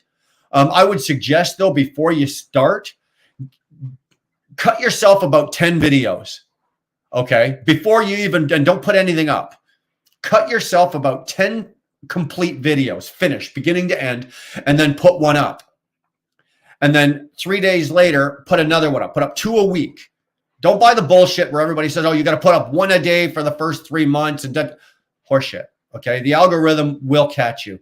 Put up, like if you put one up on Monday, put another one up on Wednesday, and then do a live or something on Saturday, or put another one up or put another video up on Saturday. But get about 10 of them into the can. That way, as you're putting those up, you're slowly making more to replace. You never want to be in a position where you know that the algorithm, or you know that you need to put something up and you've got nothing because you've got nothing. Always try to stay ahead of your videos. I've always got enough footage and enough stuff that Dar can put together at least 2 videos ahead of whatever I'm putting out. And I try to keep it that way. And I suggest, it's just my suggestion, I suggest that's what you do. Oh my, Susie Big Tits is going to hit you with a copyright strike now. Oh, dude, If Susie Big Tits wants to hit me with anything, it better be her tits. Dar has a gear pattern. Dar has a gear pattern. Yeah, she does. I'm not saying anything else. I got to judge the 579 just on the basis it's curvy. 579 is a sexy truck. It is a sexy truck. I like them. I like them. They are aerodynamic, and if you've put a glider into it, good on you. Quick break. There we go. I like a shitty 4900 SF after they went all round. You like those? I'm not a big international fan. I'm not. I've watched a couple of the companies that I've been with, that I work with, and that I've seen around struggle with the Pro Stars and the LTs. So, Organized Chaos, 3:45 p.m. Thanks. What are you telling us? T-Bone's in the house. Another one. What we were talking about. Another guy. Great channel. Love what T-Bone does. I love bouncing stuff at him, and I love that every single time he opens his mouth and says something, it doesn't matter how long I've been doing this job or I've been in this business. T-Bone's one of those guys that just for some reason he's in that niche and he's with the right people. He's associated with the right people that when he opens his mouth and he's talking about certain things, I learn something. Whether I want to or not, I learn something. And T-Bone's one. If you guys, again, there's another great channel. Please go check out Trucking with T-Bone. And just so you know, none of these people pay me to say this shit. These are just the channels that I watch, right? These are the channels that I watch. I don't watch a lot of people. I'm not subscribed to a lot of people, but the ones that I do watch, I will faithfully plug because I watch them myself. And these are good guys. But I mean, I don't even have a piece of shit, so I have to envy you there, Dirty. Trucking with T-Bone. There you go. Everybody loves themselves a little piece of T-Bone. Everyone's saying hi. Great job. Oh yeah, that's true. Eh, T-Bone, you I did mean to ask you that. I saw your thing there. You're running reefers. That working out for you, brother? Is it? Come on.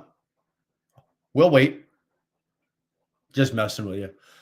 Hopefully it is, man. Hopefully it is. I know you got some good people backing you up and some a wealth of knowledge, so hopefully it's working for you. Great. Just came in time for the British invasion. Yeah, I say that every time I see these two melonheads fucking show up. The only one missing is Robert. Flatbed trucker. I'm definitely going to go do videos just so I can share what I'm doing with my friends. I hate side dumps. The truth. Folks, Canada needs to stop all this crazy nonsense. Stop arresting preachers. Remember my channel is giving out free Bibles on my channel. God bless. Thumbs up. Well, there you go, boys. Ladies and gentlemen, if you need a free Bible and you want to learn more about the Lord, go see the truth. He'll be happy to work with you. No issues with the engine, but I took it to Western Star dealer to have the overhead done. I figured just they see more Detroit engines versus Peterbilt's. Yeah, I would. Yeah, say I would have gone to Western Star or Freightliner, of course. They're much more familiar with the Detroits. Good call. At what point? How many miles did you put on it before you did the overhead? Until next time, Brian. Entering Ambassador Bridge now into Windsor. Well, what do you mean until next time? It's a Sunday afternoon. You're coming into Canada. It ain't going to be that busy. Christ, you can turn it off and be back out here in a couple of minutes. T-Bone saying hi to Dirty Diesel. 690 The Truth. We're Catholics. We arrest anyone for wearing a condom. All right, man. I'm not Catholic. There you go. Let's not have a religious argument on my channel, please. It's if you're religious, fine. If you're not, fine. If you wear a condom, fine. If you don't, whatever. Don't matter to me. Say what you got to say. Canada once was Christian. Is it any longer? God bless. Well, there you go. That's a good question. Everybody sit and think about that. Shannon is a cool gal, hard-working lady doing big things. Goddamn right, Barry, she is. She really is. Dara and I really, she goes live, we're watching. She puts something out, we're watching. And you know what, Barry, you know what it is as well about Shannon? It's her energy. It's her infectious energy. I don't know. You could be having the shittiest freaking day in the world, and you'll watch 90 minutes of Shannon and you're ready to go climb a mountain. You're ready to go mountain climbing. It's her energy. It's infectious. I love it. I absolutely love it. Sorry, I missed one there. Cheap Freight Hauler. Good afternoon, everyone. Hi, Cheap Freight. Everyone's saying hi to Cheap Freight. I don't like to say hi to Cheap Freight. Cheap Freight usually doesn't get me down the road and doesn't pay me what I want. So, but yeah, Cheap Freight. Have a good. Oh, Tolga's going to sleep. Oh yeah, Tolga's over in Turkey. So yeah, he's a few hours. What, 6 hours ahead of us? The 4900 FF isn't an astronaut. It's a Western Star. What did I say? I said international. I did, didn't I? 4900 SF International. My apologies. My mouth is moving faster than my brain is. Shannon Thomas Trucking, Cheap Freight Hauler. Thanks so much for coming on the show today. It was great to see and talk to you. Sorry we lost connection though. Well, if you're both here, Shannon, I can bring you both on. You want to finish it off? Knock yourself out, man. I'll give you my platform right now if you and Cheap Freight want to shoot the shit and finish your conversation. Sleep well, Tolga. Tank Kelly. Hey, 690, the 24.5 tires is more of a Western Canada thing. The Easterners have trouble counting past 23. Actually, like most Easterners can't get past 21. To get past 21, we got to take off our shoes, socks, and our pants to get past 21. Cheap Freight, thanks for having me on, Shannon. There you go. Thank you. You learning from me is purely accidental. I don't think so, bro. I don't think so. I think what rubs off, whether it be me or guys like you or anybody, is you look who's around you and look who do you learn from? Where do you get your advice from? That kind of thing, it comes through. I know where you come from. I know who talks to you, who works with you. I know, a lot of us do. It's no secret. But when you start listening to them and start applying what they're teaching and what they're doing, and you apply it to yourself, and it becomes natural for you, when you start talking about it, it's just natural and it just comes out like, and that's called that's called you're passing it on and you're teaching it, but you don't even know you're doing it. Wow, that was fucking deep, Bri. I gotta knock this shit off. T-Bone has great hair and is from Michigan like me. Well, we won't hold that again. The hair? Come on, Shannon. I can say, yeah, you got great hair, but I'm not saying nothing about fucking T-Bone's hair. Shannon, to be fair, I'm not from Michigan. I just live there. Wife is from there, so there's that. There you go. I knew there was something funky about that hair. That was not Michigan hair. I like trucking with cow meat. Well, Sterling, we all love trucking with cow meat. What kind of meat do you what other kind of meat is there to truck with? Come on. T-Bone owns a flat grill, unlike that James Best guy. I don't think James owns a flat grill, but I don't know. Does T-Bone take his flat grill in the truck with him? That would impress me. Been a rough start, but I think it's going to pay off. Actually enjoying it better than I thought I would. Good. Glad to hear that. I really am. I hope this works out for you. I'm following it because I want to talk to Spectre about that anyway. She's in the bathroom. Oh, Davey wants in your room. Davey wants in the room. She going out somewhere? No. She's listening. Wow. And she did her hair a different color. Sorry. One of my daughters that was, an hour ago dyeing her hair in her pajamas with stained clothing on because she dyed her hair, looking pretty much like a homeless person, just come walking out of her bedroom, and she is fucking stunning. Okay. Daddy just went, wow. My daughters are all beautiful, but it's nice when you see them. She just walked out, and for no reason. She's not doing anything. She's not going anywhere. She's just doing it for her, and good for her. Good for her. Hey, Stuart, I'm in Horse Cave. I'll be rolling through Nashville in a while. Let me know, buddy, if you want to meet up. There you go. If you do, get some pictures, Dottie. Make sure you get some pictures of that. Dirty Diesel. What up, T-Bone? I had 180,000 miles on it before I did the overhead. I've driven it since. It had 20 miles on it as a company driver. Bought it from the company for 69,000 with 155,000 miles on it. Bro, you got a deal. You did well. You did well. You did really well. The nice thing is that you're the only driver on that truck, eh? That's a sweet deal. I almost had the same deal with the Freightliner that I've got. That's a nice deal. My Freightliner is a 2020, and I got it. It was only 8 months old, and I had it for almost 4 months, right? 4 months of that 8, I had it. So it was with the very first driver that had it. It was a company driver. He had it for 4 months. Then I got it. So I got it after 4 months. So it's not the same thing as that, 20 miles on it, but pretty similar, pretty close. But yeah, that's a nice deal. And the beautiful thing is, dude, the overhead, now that the overhead is done, that thing's good for $1 million. You know what? You can just drive that thing. You're good for $1 million. Just watch your turbo. Those 60 series, they like to drip oil. The funny thing about those engines is if you look under the truck and it's not dripping oil, there's something wrong. You're out of oil. So it's supposed to drip oil. You're going to get drips along, little drips along where the head is.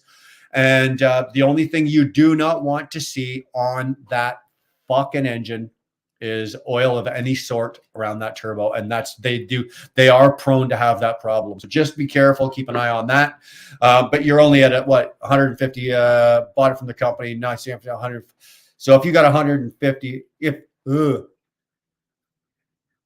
so you're 180,000 miles.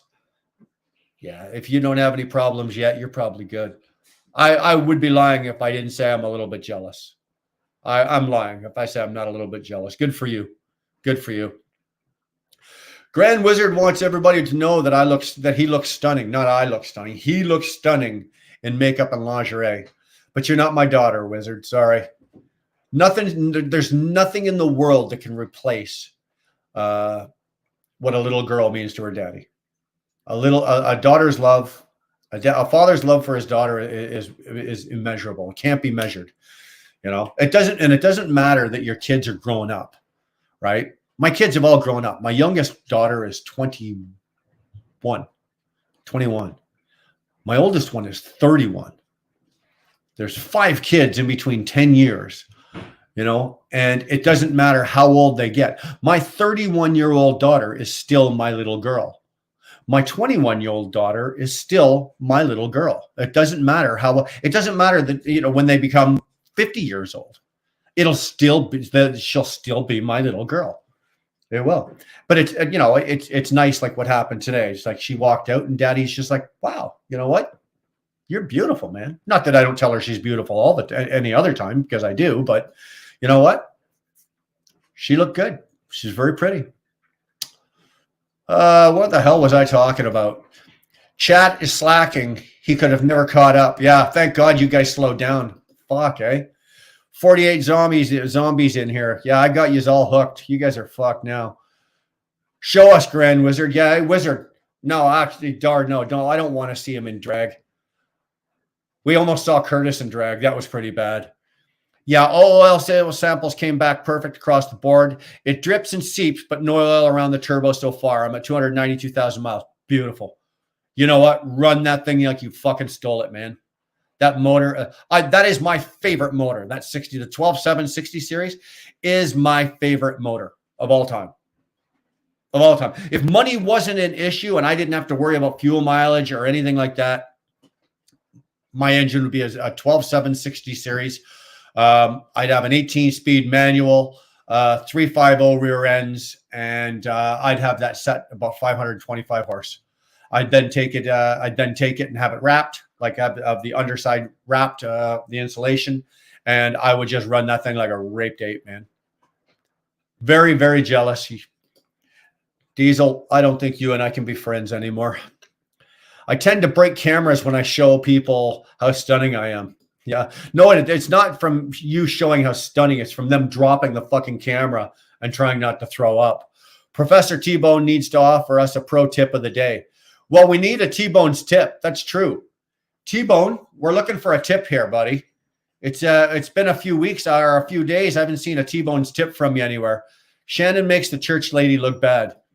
Shannon makes most ladies look bad. I just passed through Kansas City at 75 degrees. You can go fuck yourself any day of the week. Sterling was over 80 in Florida today. Well, he's on his way down there. John, he should be there, Sterling, tomorrow afternoon? The name comes from a guy that parks on the yard where I park my truck. I couldn't fall off my spring-fall nursery deal to help him with one spot last year. Cheap freight hauler. Okay.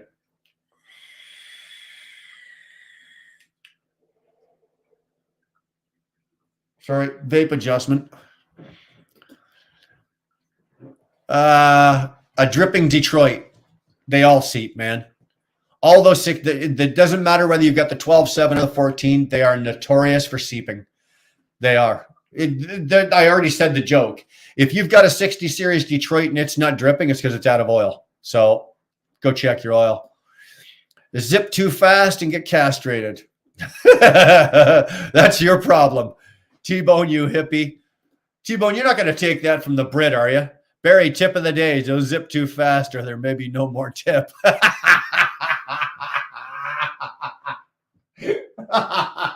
Fuck. Okay. That's fucking perfect. I gotta remember. That's why I wear 501 Levi's. That's all I wear. I got 501 Levi's, button flies, man. I'm keeping that tip. Thanks for the tip, T-Bone. Good job, son. Chat gets out of hand sometimes. Yeah, well, that's because the people in it get out of hand sometimes. T-Bone, that's total truth. Extremely painful. You got it, man. I like the 3408, big old V8 cat. 3408. Well, yeah, but what are you doing with it? Right? Nobody needs a 3408 cat to do what we're doing. If you've got one of those, you're pulling a set of joints with logs or something like that. That's what those are for. You obviously don't need a 3408 to do what I'm doing. Ambassador Bridge, CB Canadian border is the worst. Always slow for no reasons. CBP is much better and faster, unlike the CBSA. I don't have any problem coming back into Canada usually. But I am relentless. When I come down over the bridge, and when you're the ambassador, you come down going back into Canada, and then it kind of moves. It goes off to the left there, and then all the lanes branch out. Tip. Here's your free tip, DD15. Go to the farthest left. The two lanes at the farthest left are always empty, and nobody can see them. They're open, but there's so many open that those two at the end, everybody just assumes there's trucks there. Dude, you know how many times I've sat on the bridge for 20 minutes to get across the bridge, got down the bridge on the other side of the bridge and went whoop, right up to the booth. Right up to the booth. No waiting. That's your free one for today. Hopefully it works out for you. Hey, now, don't be hating on my 80-degree weather, you old ice road lover. Barry, I'm not no way, shape, or form. I in love with the cold. I don't. I'm doing it for the dough. I'm doing it for the money. Strictly for the money, brother. Let me tell you right now. When you're hot, or when you're cold, at least you can put something on and warm up. But when you're hot, once you're down to naked, you're still hot. What the fuck are you going to do now? Come to Florida. We're wearing swimsuits today. No zippers. OSHA approved. Oh, dude, I'd love to. Zippers will find any extra skin. Dude, very rarely do. Like I said, I don't own any jeans with zippers, so I don't have to worry about it. Zippers are not a problem for me. Not at all. Not at all. Hold on, vape hit.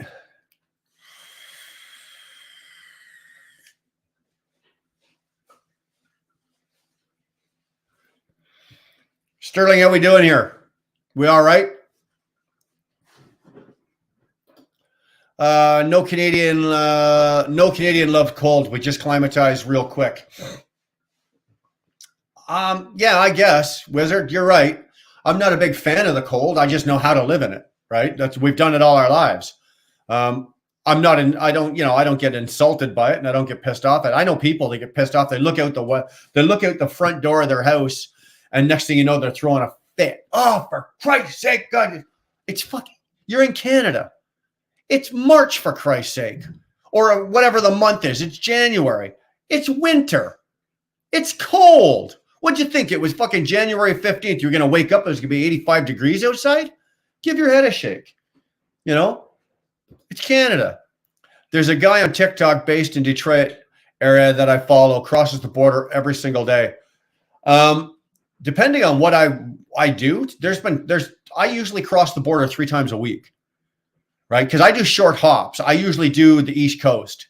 So I'll leave on Sunday, cross Sunday night, deliver Monday morning, cross back Monday night or Tuesday morning, go back out, go back down, cross Tuesday night, deliver Wednesday morning, whatever, reload, cross either Wednesday night, Thursday morning, then go back down Friday night, then cross back, or Thursday night, then cross back up Friday night, home, usually home Friday night, try my best. If not, I'm home Saturday morning.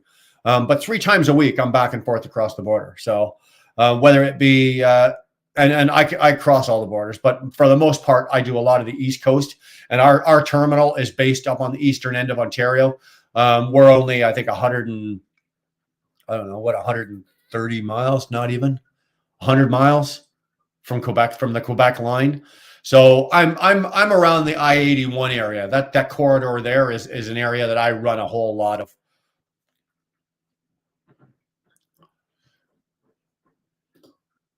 Only two booths open today. I don't know what to say about that. Sterling is done with winter. I hear that.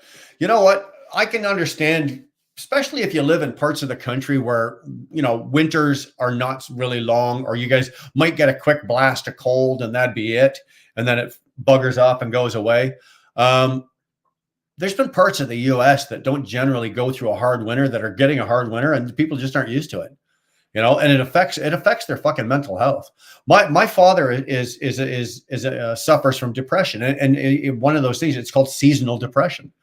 As soon as November comes, September, October, November, as soon as the sun starts to go away and we start getting more overcast and there's not as many sunny days, people suffer terribly from that. Seasonal depression has absolutely literally killed people, and for years, my father used to just come November, early December, close up shop, and he bought a place out in Arizona, and then he had a place down in Panama, and then he would go to Australia. So, to get out, just to stay in the sunshine. And when he did that, the depression didn't grab hold of him. Believe it or not, he could go years. He could go a whole year cycle without the depression. But if he stayed in Ontario and didn't go through that and didn't get out of it, and he went through a full winter where there was, weeks upon weeks where the sun did not shine, he would just nosedive, absolutely nosedive. And it's not just him. It's lots of people that are like that. Seasonal depression is horrible. Depression, and weather, believe it or not, is a big cause of depression. Going to Florida to burn my coats. Well, don't get too carried away. This has not been a hard winter here, Brian. Remember the 70s? Dude, Dak, I remember, okay? The winters here in Canada, I remember as a kid, okay? So you're talking like the 70s, right? I remember as a kid where we would get like weeks of snow. We'd get snowfall. Now, mind you, as a small kid, a snowbank that you thought was 10 feet tall was actually only 5 feet tall. But if you put it into perspective, we had winters 30 years ago, 35 years ago, that were way more severe than the stuff we're getting now. Did we get windstorms and get the wind that we get now? No. For some reason, the wind has decided to take the place of the snow in the winter. But yeah, I remember winters back when I was a kid that were 10 times worse than this. Even into the 90s. I've driven truck through much winter. The winter we've had this year, I don't mean to sound like an asshole for anybody that's had problems or any issues with weather, but This winter so far in North American winter so far for what I'm accustomed to has been pretty good, been pretty easy. I'm not really complaining, believe me. I like crossing AB, Alexandria Bay, Peace Bridge, nice and easy. Yeah. AB is my favorite border crossing in Canada, going into the U.S. and coming out of the U.S. My favorite. Samuel L. Jackson, Canadian version. I'm tired of this MFing snow on this MFing ground. I hear you. You know what? Some people it's all good. Some people it's not. It's not for everybody. A lot of people just don't want to deal with it anymore. I understand why senior citizens say fuck this when they retire and they go down south. They go down to Florida. So I understand why Sterling's doing it. He's old. He's decrepit. He's fucking can't take it no more. He's just had enough, and he's heading down to Florida to retire. And just he's going to be a snow. What do you call those, snow bunnies or fucking I don't know. I work nights, so the winter blues hit hard. Well, that might be part of maybe the problem that you suffer, dude. You just don't see enough daylight. If you're sleeping away your daylight. I don't know. My body needs that daylight. I like my body needs that vitamin D, which is what we get from sunshine. There's nothing that makes me happier. I can be tired and feel like a bag of ass, but if I'm going, and I've got the sunrise coming up and the sun's coming in my window and that sun's hitting me, I feel good. I like it. I like it. When I get the winter blues, I book a load to Florida and stay a few days. You know what, cheap freight hauler? A lot of people do. A lot of people. It don't necessarily even have to be Florida. You just get down below the Mason-Dixon line, for Christ's sake. Just get south. Florida is the ideal spot, but if you're going to Florida, if you want to go to the other end of the country, go to Mexico. Mind you, I don't think you can take a load to Mexico. Friday to Minnesota. Say hey to Fate Trucking while you're up there, bro. There's a busy guy. There's a guy that hauls ass. I don't think I've ever. Let me think about this. But I don't think I've ever seen a guy that works as hard as Scott does, Fate Trucking does. Right? I don't work that hard. Maybe 20 years ago, I worked that hard, but I don't work that hard now. But I look at him now. That is a guy that works hard, and he works smart. Not only does he work hard, but he works smart. You got to respect that. You got to respect a guy in that position, and he's making all the right moves. 1 year in high school, I snowmobiled for 2 weeks because half the roads were closed. The school was closed. Oh, dude. But here's the funny thing, Dak. Okay. Schools back then didn't close as quickly as they do now. I mean, they're announcing school closures. For example, I'm looking out, the roads are clear, it's a nice day and everything. But if there's a snowstorm tonight, if it's forecasted tonight, they'll announce right now today that school's closed tomorrow. The goddamn snow hasn't even fallen yet. It hasn't even hit the ground. And they're already making the call. Nope, school's not. And then it doesn't happen. Oh, great. So now you just kept thousands of kids home from school for nothing. For nothing. The kids aren't complaining. Don't get me wrong. Right? But come on now. Right? And that's the way it is now. I've heard people get prescriptions for tanning beds for depression.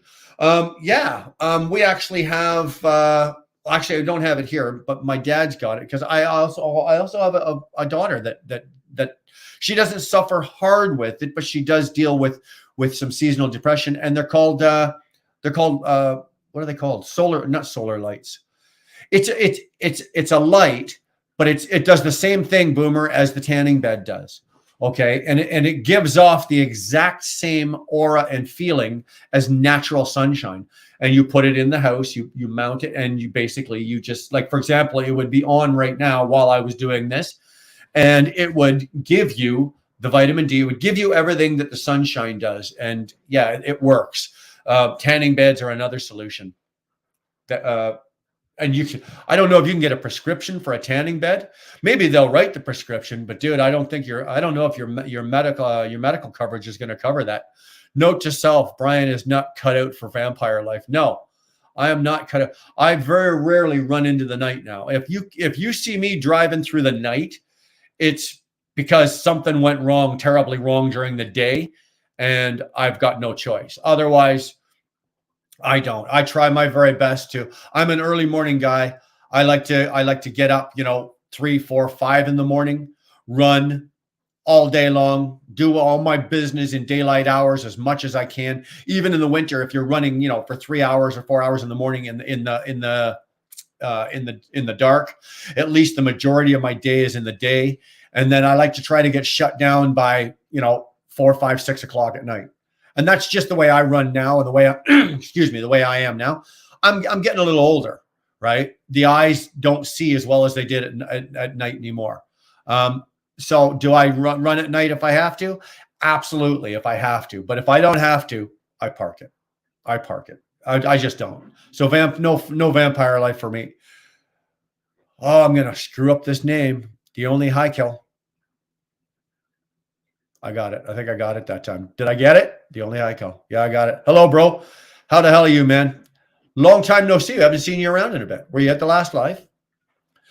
Cheap hate frawler. Cheap hate frawler. Cheap hate frawler. Wow. Fuck that one all to hell, didn't I? Cheap freight hauler. I live in Georgia, so I have to go further south to escape the winter. Well, when you're looking as you're Canadian, okay, when you live where I live, Georgia looks good, brother. Georgia's not bad, right? You guys down in Georgia wake up in the morning in January and you put on your coats and your jackets and your boots and your shit.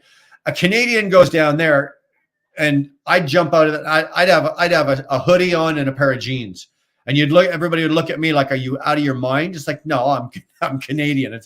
What's cold to you guys is not cold to us. What's going on in Ohio? Another train derailment today in Springfield. No chemicals, but people have been evacuated. That's what, the third one, 15? I think that's the third one that's gone off the rails. Now, anybody in here want to tell me, oh, yeah, that's a coincidence? Oh, that's an accident? Oh, yeah, come on.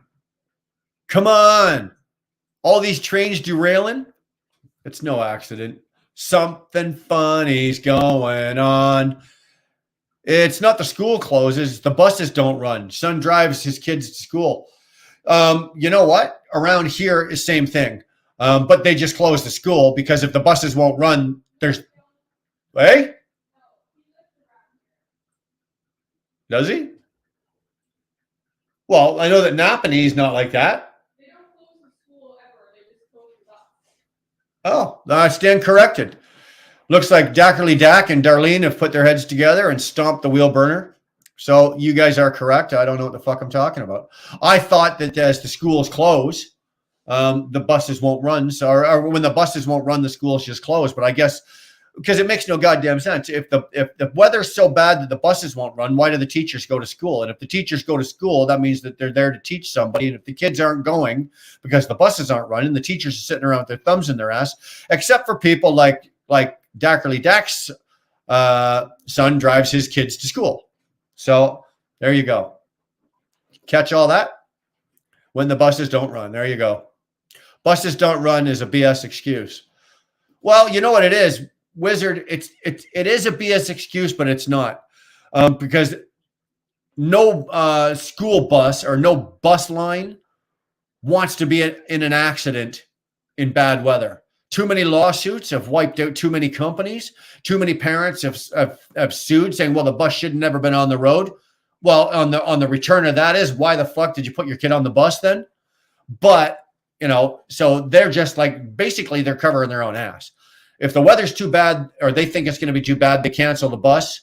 And that way they're in no way responsible for your child's life in bad weather.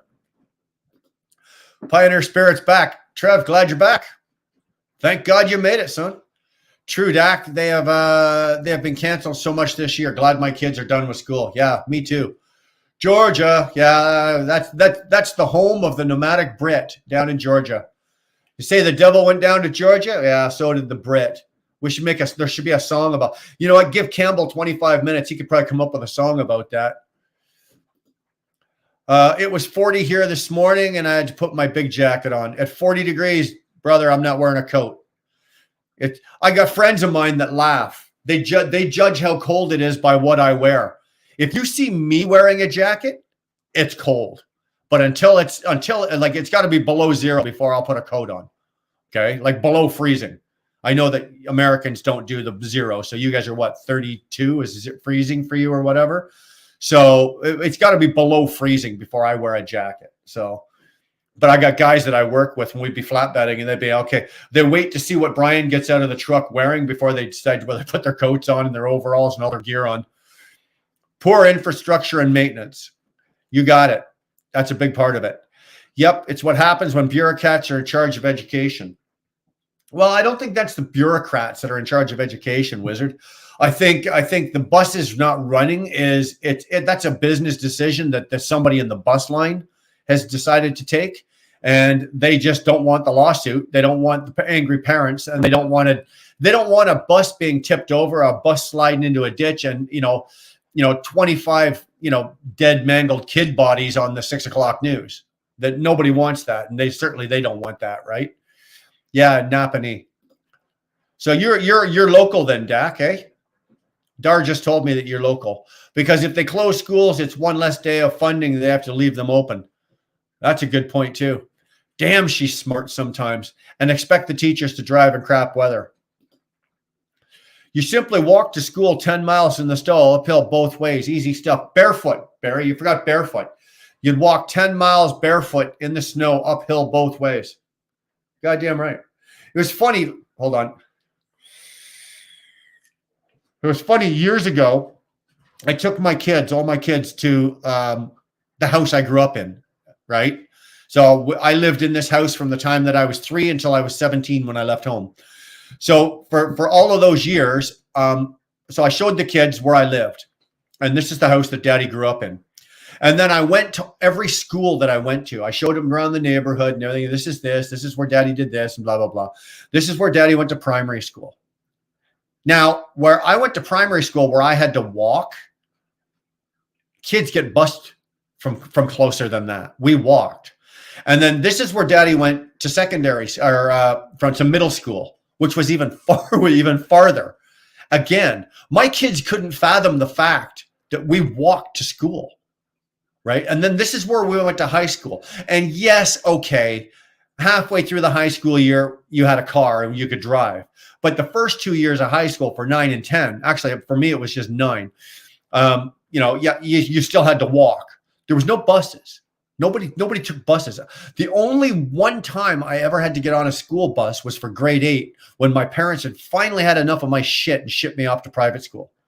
And then I was bused. But other than that, right, we walked to school. And when my kids saw how far I had to walk, like to go for kindergarten to grade 5, and then from grade 6 to grade 7 was a different school. And it was like, you walked? Yeah. In the snow? Well, fuck yeah. What do you think? We didn't go to school from November to March or April? Yeah, in the snow. And then high school, it blew their minds. They couldn't believe that we'd walk that far to go to school. There are no school buses. Throw some damn change on that bus and go to work. Yeah. Do you know how much school bus drivers are paid? Squat. Do you really think that they're throwing chains? Not a chance in hell. My 9-year-old daughter tells me she wants me to pick her up from school in a hood, in a hoodie. Well, hey, knock yourself out. If I ever drove my kids to school, they made me drop them off in the driveway. They never let me take them up to the front of the school. With some of the crap they're teaching these days, does them calling off school for a day really bad thing? You know what, T-Bone? That's a really good point, man. That really is a good point. There are kids at home learning more shit at home than they would ever learn in school. Now, do I believe in school? Yes. Am I saying I don't? Do I put school down? No. Do we still need schools? Absolutely. Can politics, religion, and everything else under the sun of all that kind of nature be taken out of the fucking school and let's just teach our kids? Yes. Let's get back to teaching the kids how to read, how to write, how to fucking do a math. Let's teach them science. Let's teach them what they're supposed to be taught, right? That's going to get them out the door to life. Let's take the politics out. Let's take the political correctness out. I can't in my entire life of ever going to school, we dealt with bullies, we dealt with schoolyard fights, we never ever saw when I was in school anybody get suspended because they hurt somebody else's feelings. That happens now. You get suspended because you hurt somebody's feelings? Come on. Give your head a shake, folks. Take the government out of fucking education. Yeah, we need the government funding, but you know what? Trust that the teachers and the educators are going to teach and they're going to educate. And they're not going to do what you want them to do because you're giving them money, right? And if they don't do what you want them to do, you're going to threaten to take the funding away. That's not education. That's politics. You can go fuck yourself with your politics. When we first moved here, buses were even canceled for 2 cold days. Ice days, they called them. Snow days. Yeah. Yeah, it was too cold, so the buses didn't want to go. Hi, how is everything? Sean, everything's going well, man. How the hell are you? Like that hat, brother. It's a little snazzier than the one I'm wearing. Now I've been upstaged. Sean's upstaged me with his hat. I gotta go get my Stetson and put my Stetson on. Damn. Yeah, notice, look at that. Look at, we'll go back to Sean's avatar. I wish I could blow that up. I can't. Can I blow that up? No, I can't. Well, I can blow that. Sean's not a bad looking guy. Not a bad looking guy at all. Notice my wife is the first one to go, hi, Sean. How you doing, Sean? It's the hat, Sean. Don't kid yourself. You're not that good looking. It's the hat. My woman likes the hat. See, there you go. Hi, Sean. Damn. Britt ran the devil out of Georgia. Devil knew nothing about tanker, and it turns out he was a tosser. Devil now resides in Alabama. You know what? Barry, that's a song. Dude, put some fucking music to that and get it out there, dude. You've got a hit right there, my friend. Yes, Brian, not far from Napanee. Right on, man. Hook up sometime. Drop go into my email. Drop your email address in there. Dak, do you grow up around here as well? Look at Dar. No Z.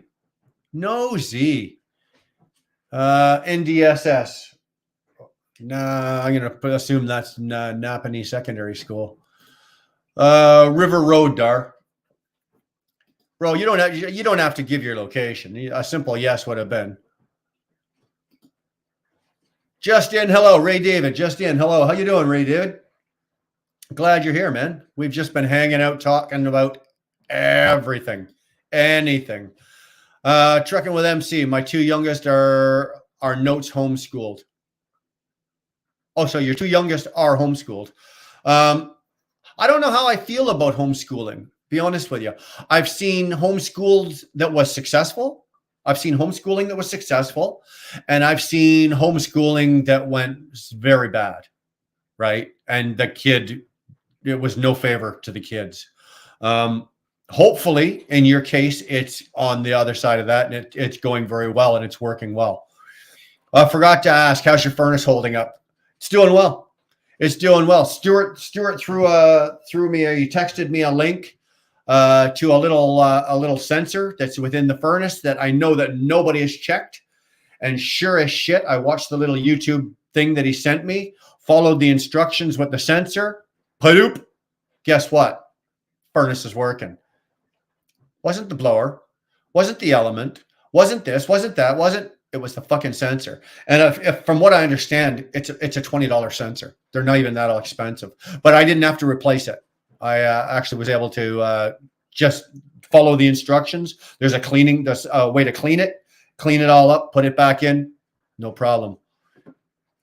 It's holding fine since it's not -20. Yeah, well, luckily we haven't seen -20.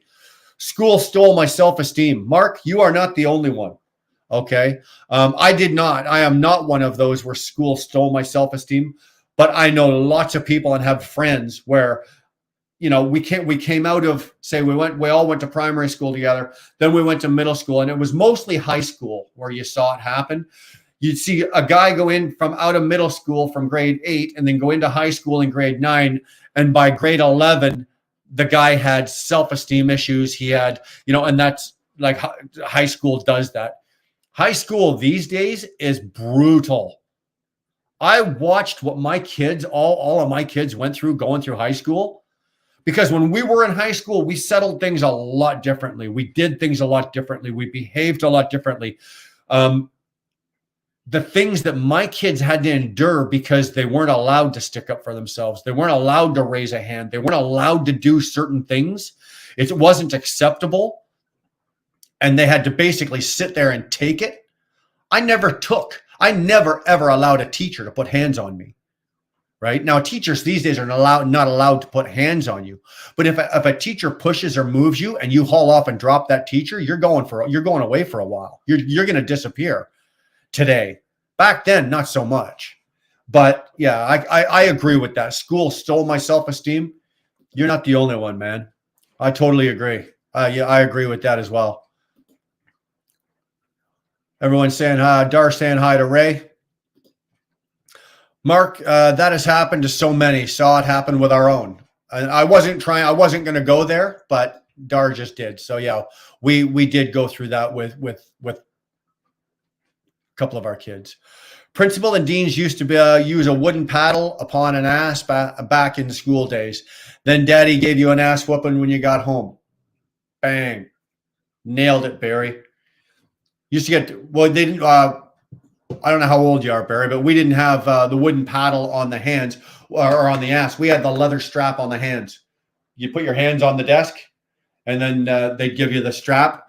And then it didn't matter. You get home and your father would give you an ass ripping when you got home too. So, but yeah, I never took the ass pad, but I took the strap on the hands a few times. Yep, dunce hat and standing in the corner. No, absolutely unacceptable. Absolutely unacceptable. That's not acceptable by any standard, either back then or now. I say hi to everyone. Of course you do, because you're just so damn friendly. Only people from around here know the River Road. I know of River Road only because Dara's been on it, and I think she's got a client down there somewhere. We're surrounded by Mormons these days. Hey, there's nothing wrong with Mormons. You know what? I've never seen Mormons bother anybody. I've been, we got Mormons here. There's Mormons back where I used to live. I've never seen Mormons bother any. You leave them alone, they leave you alone. It's the fire sensor. Works off the light or the dark. Well, I don't know what you call it because I can't remember, but it's about that long, and it's like a long piece of metal, and it had carbon build up here and carbon build up here. And it gave you instructions on how to take the carbon buildup. Look at me, eh? How to take the carbon buildup off? Yeah, fuck. We're all taking carbon buildup off. I'm in, I hope I don't screw this up, Mark. I'm in Gisborne. I know it's not Gisborne, so it's Gisborne, New Zealand. Roadblocks often. Hopefully I said that right. Hopefully I didn't butcher that. Back in my day, you'd lay your pecker on the table. Whoever's pecker was bigger was the top dog. I don't know what to say there, Wiz. We didn't have to lay our peckers on the table. We didn't settle it with our dicks. We settled things back in the day with our fists. It wasn't uncommon for, usually it happened on Fridays, right? It happened on Fridays. So usually on Friday, it wasn't uncommon in middle school and in high school that depending on what grade you were in or what group you were with, there could be 3 or 4 different fights going on after school. So if you were with this group of people, there'd be a fight over here. And then this group of people, so around our high school was massive. So yeah, at any given time on Friday nights, there's usually 3 or 4 really good fights going on. And that's how we settled it. We just settled it with our fists. And you know what? It was a clean fight.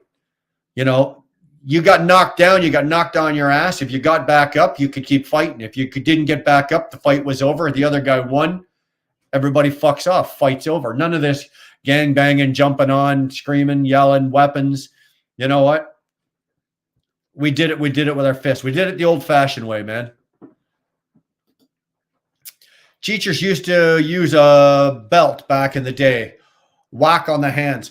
You know what? Remember those long yardsticks?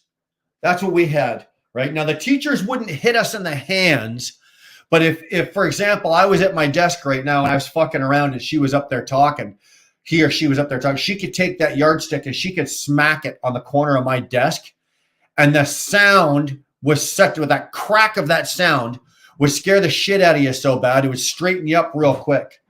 I never got hit with a yardstick. I got hit with a dictionary. Teacher threw a dictionary at me and she didn't mean to hit me, but she did. And I took it right in the side of the face. And I went down and grabbed the dictionary and I hurled it right back at her. And of course I missed, never came close to her. But she was more amazed, like she was more pissed off that I threw it at her. She's like, how dare you? I'm a teacher. You threw a dictionary. You threw the book at me. And it's like, wait the fucking minute here, lady. You threw it at me. You hit me with it. It's a dictionary. We're not talking like fucking a small little paperback book. We're talking about a dictionary. You hit me in the face with a dictionary, and then I picked it up and threw it back at you, and I'm in trouble? As it worked out, nobody got in shit for that, but I graduated high school in 1992 and wish they had taught us about taxation, finances, and running a business. Well, dude, I finished in 88. And back then, with all our compulsories, they had optional courses for business math, business English. You could take accounting. And I think within the accounting course, we were taught taxation.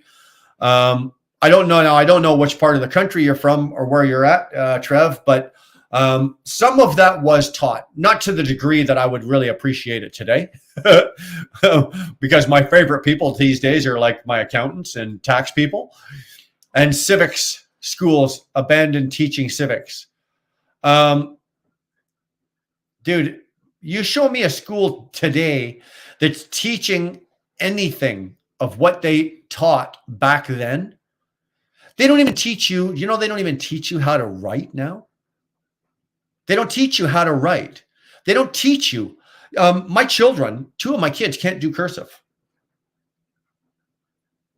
They can print, but they can't write. And now they don't even focus on spelling in schools. They're not teaching. They don't have spelling tests. They don't have spelling, they don't teach you how to spell words anymore. Why? Because we have autocorrect. So why do we need to fucking teach spelling? Why do we need to teach cursive? Because the way of the handwritten letter is going out of the way. Everybody sends an email or a text. The way of their handwritten letter is not going to be around much longer, right? And you don't need to know how to, write something when you're signing a card, a birthday card, anniversary card, Christmas card. All you got to do is be able to write your fucking name, for Christ's sake. Me, I can still write. I can still write with cursive. I can print, obviously, but I can still write with cursive. Now, is it the most legible? Probably not, because I don't do it a lot. It's one of those things that, you probably, the more you do it, the better you are at it. And I did it all through high school. So obviously I know, and in school, so I know how to print and write. But I don't do a lot of it, but I can still do it. I can sit down and write a complete sentence, and you'd be able to read it. Unless you don't know how to read cursive. Morons, not Mormons. Well, we know what you meant. We're surrounded by morons. Now we're getting somewhere. I have nothing against morons. You have nothing against Mormons. Okay, well, we're surrounded by Mormons. I thought that was a little weird while you were going. I thought maybe, just for a second there, I thought, Wizard, I thought you were just kind of going off into left field. I don't know, maybe you smoked a doob, you were sitting down, you had the bong in front of you and you were just kind of just drifting or something. I didn't say nothing about it. I figured, all right, you must talk about Mormons. That's fine. Sorry there, Barry. I remember going to elementary school to eat lunch with my kids. Then they enjoyed it. But when they got to middle school, it was totally uncool. Bro, let me tell you. When you took your kids to school when they were little, like from kindergarten, grade 5, that was the shit, right? That was awesome. But once they hit middle school and high school, my kids didn't want me anywhere near a high school. I can tell you right now, when parent teacher, especially in high school, when parent teacher nights were, and Dar and I would go in and talk to the teachers and get all that. I can tell you right now, man, kids were sitting here at home just trembling, right? Not because they thought they were in shit, that mom and dad were going to find out they were doing something or doing bad. They were at home trembling, going, oh God, Dad, please fucking behave. Please don't let my father go off the rails. Please let my father behave. Oh my God, please don't let me go to school tomorrow and my father's embarrassed me. Yeah, trust me, it wasn't because they were worried that they did anything wrong. Yeah. Shannon knows what I'm talking about. She's the same age. She got kids. If a teacher stepped into a fight back in the day, they were free games, so they didn't step in. Dak, you are right. You are absolutely right. I don't know how many times I'd be in a fight after school or at school, whether it be in school hours or after school, and that teacher would just basically stand there. There'd be 2 or 3 of them out on the schoolyard, and all they were doing was making sure that that one or the other doesn't get gang piled, right? But if there was a fair fight, they just let it go. When the fight was over, then they deal with it. Then the school would get involved, the principal and vice principal, whatever. But as long as fists were flying, teachers aren't getting involved in that. Are you crazy? Not a chance in hell. I was lucky I didn't have any enemies. One girl hated me because her boyfriend talked to me once, but that was about it. Okay. Shannon Thomas has no enemies. You know what? Let's sit here. Sterling, I need you to call me. We need to come up with some enemies for Shannon. We got to mess with her. You know what, though? I can see that. She's just, what's the word I'm looking for, Dark? Like, Shannon's just what? She's just so damn lovable? Yeah. She's just so goddamn lovable. I don't think there's a mean bone in her body. I've never seen her lose her shit. I very rarely hear her swear. She says the word ass and the odd shit word has slipped out. I don't think I've ever heard her use the F word. I know I've never heard her say the C word, which is very respectable, whether man or woman, because I do say the F word occasionally. I do say the shit word a lot. And I do say the word ass. You'll very rarely hear me say the C word. Yeah, she's just too damn lovable. That's why nobody hates her. She's got no enemies. I went to high school in London, Ontario, 87 through 92. I went to high school in Erin Mills, 84 to 88. I went to Arundel. I can tell you that because it's nowhere around here where I live now. But that's where I went to high school. And no, you cannot go back into any of the yearbooks and find my picture because it's not there. I've seen a bunch of cars in Missouri with permit stickers in the windows. I need one so bad. Dude, you should have got one before. All you needed to do was call your doctor and say, hey, look, I'm going on a road trip. I need that little sticker, that little wheelchair sticker, the handicap sticker that go in my window. I don't know in the States. In Canada, we hang them on our rearview mirror. Come on, man. The doctor's going to take one look at you and go, no, he's going to know you're not normal. He's going to give it to you. You should have taken care of that before you left. Quit your complaining. Keep driving. Shut up. I want thought cursive. I want thought cursive either. I won't. I wasn't taught cursive either. Oh, too bad. Because if I know cursive and somebody else knows cursive, we can sit there and tell naughty stories about you, MC, and make up bullshit, and you'd never know. I could hand you the note and say, here, hand this to T-Bone, and you give it to T-Bone, and we were talking about you, and you wouldn't even know it. I'm 29 and I'm starting to forget cursive. You will. I can still do it, but it's not as legible. It's not as neat as it used to be, but I can still do it. School today teaches kids to be obedient to the matrix. Sterling, I got to agree to that. Without going off the rails, school today is an agenda. It's a political it's a government and it's a political agenda. We are being not we, but our children are being taught an agenda of what the government wants them to know, not what they need to know. What they're teaching kids in school today is not going to be of any benefit by the time they're out in the real world. I promise you, it's not. A fucking kid that's in grade 9 right now, starting high school, now has 4 years of high school to go through. That 4 years of high school that they're going to be taught is going to be worthless by the time they come out. They're going to go and work hard and get good grades only so they can get it, they can get into a good college or a good university. But the knowledge that they have is freaking useless. It's absolutely useless. What they're being taught is what the government wants them to be taught. Why? Because they're going to be sheep by the time they're young adults. Sterling, I agree. Well, that makes 2 of us. The schools I went to, so did 5 generations of my family, and my grandma taught there. Wow, John. 5 generations went there? Well, it was actually kind of funny when my kids went to school, right? Because they were all in school at the same time. So there's 5 of them. The ones that had it the best, that didn't, one of them took advantage of it and one of them didn't, right? Remember, they're all girls. So when my oldest daughter went through high school, right? By the time she was in grade 12, my second oldest daughter was in grade 10 or grade 9.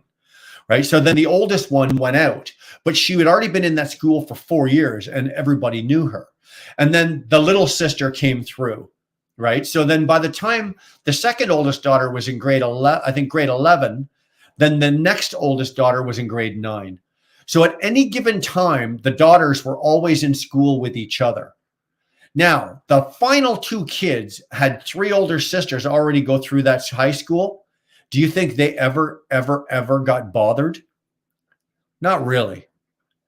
If they'd have taken advantage of the fact that nobody was going to fuck with them, because are you going to fuck? Okay, use the youngest one as an example. Are you going to fuck with this kid when you know that she's got 4 older sisters that are going to come stomp your guts into dust if you mess with her? Nobody's going to mess with that kid. They didn't, to my opinion, my humble opinion, I don't think they took advantage of it. If I was one of my kids, I'd have been running that show. I'd have been, if my youngest daughter walked into high school, within 2 weeks, I'd have been running that school. I'd have owned everybody. Why? Because I'd have taken advantage of that. But that's just, I've got the criminal mind. Shannon rules, the saint of trucking. We should inspire to do better. Barry, let's not get crazy. I love the woman to death, but we're not giving her sainthood yet. What's under sainthood? She's coming close, but she's not sainthood. Come on. 29 Grand Wizard, just a baby.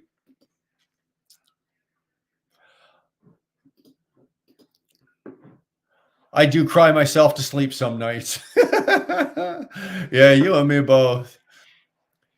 And yet I'm still single. Hold it. Stop the fucking train. And I used the F word on that one. Stop the fucking train. Yet I'm still single. You're single by choice there, lady girl. You're single by choice. You are family driven, career driven, business driven. You don't have time for a man. You don't have time for, if you had a man right now, that poor bastard, he'd have nothing to do. He'd be sitting at home by the phone waiting for you to call, sitting there like this. She calling me? No.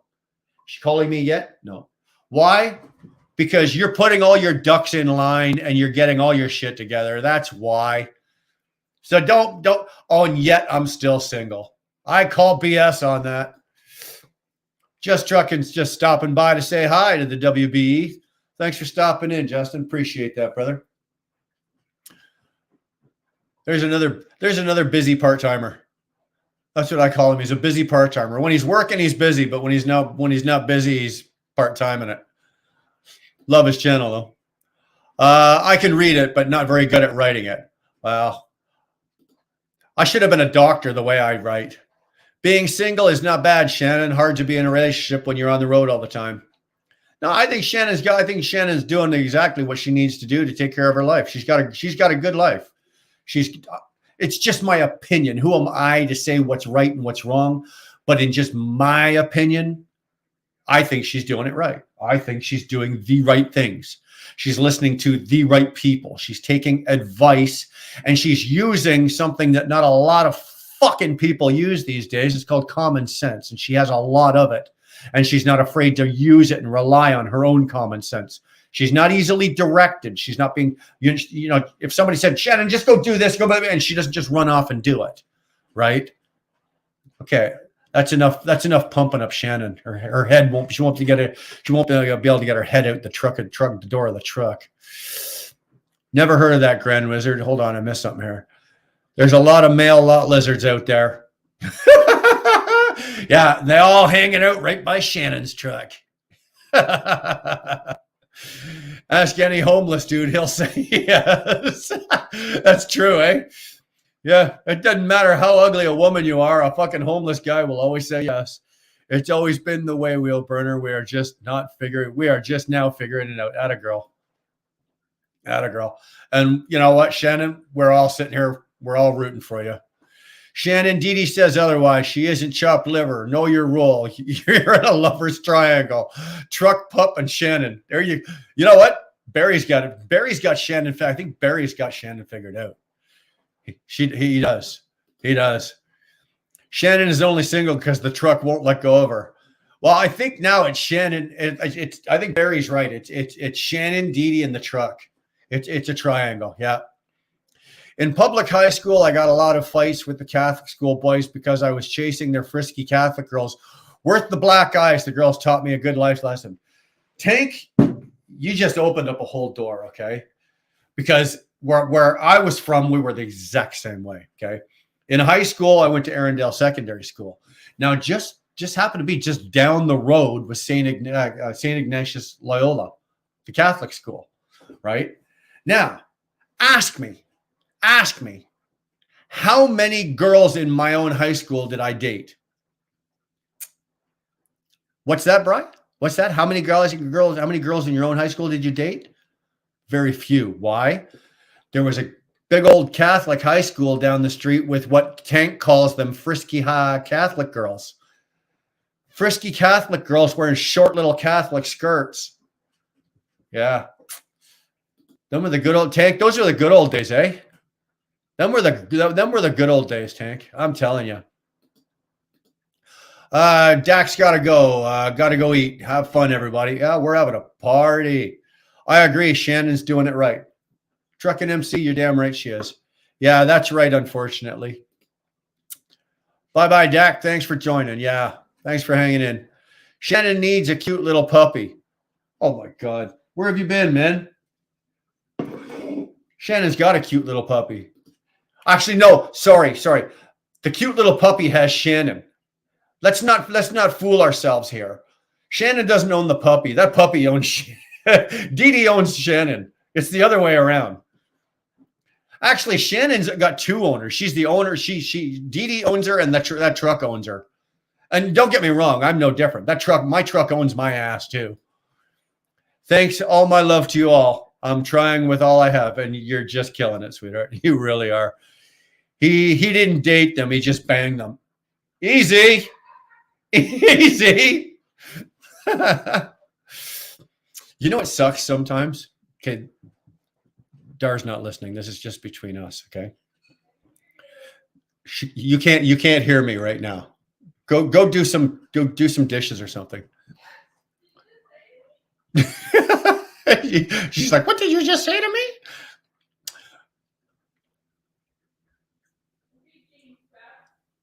Easy.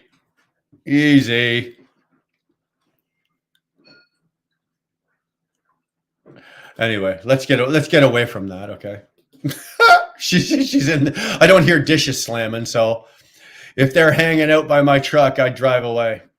Yeah, I guess you would. Those priests were dirty dogs. Yeah, well, it's funny how all the Catholic boys had all the best Catholic priest jokes, eh? Wonder why that was. Anybody? I dated two girls in high school, married one of them. Stock car racing was more interesting.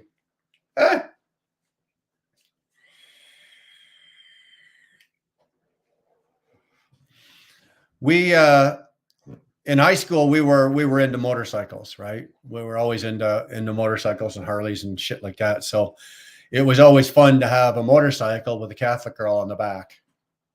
I don't with a short skirt. I don't need to explain that, do I? Come on now, do I? Waiting for a plate to fly by. No, John, she doesn't throw shit at me. Oh, wizard, you're nuts. Brian's about to get beat up. No, I'm not. Listen, what I was about to say was this, right? Before Dar and I got together, we knew each other, right? We knew each other. We worked together and everything like that, but we knew each other. And for a couple of years before we got together, we were really good friends. Actually, we were pretty much like best friends. We knew a lot about each other. We were, we shared our lives with each other, and we were really good friends.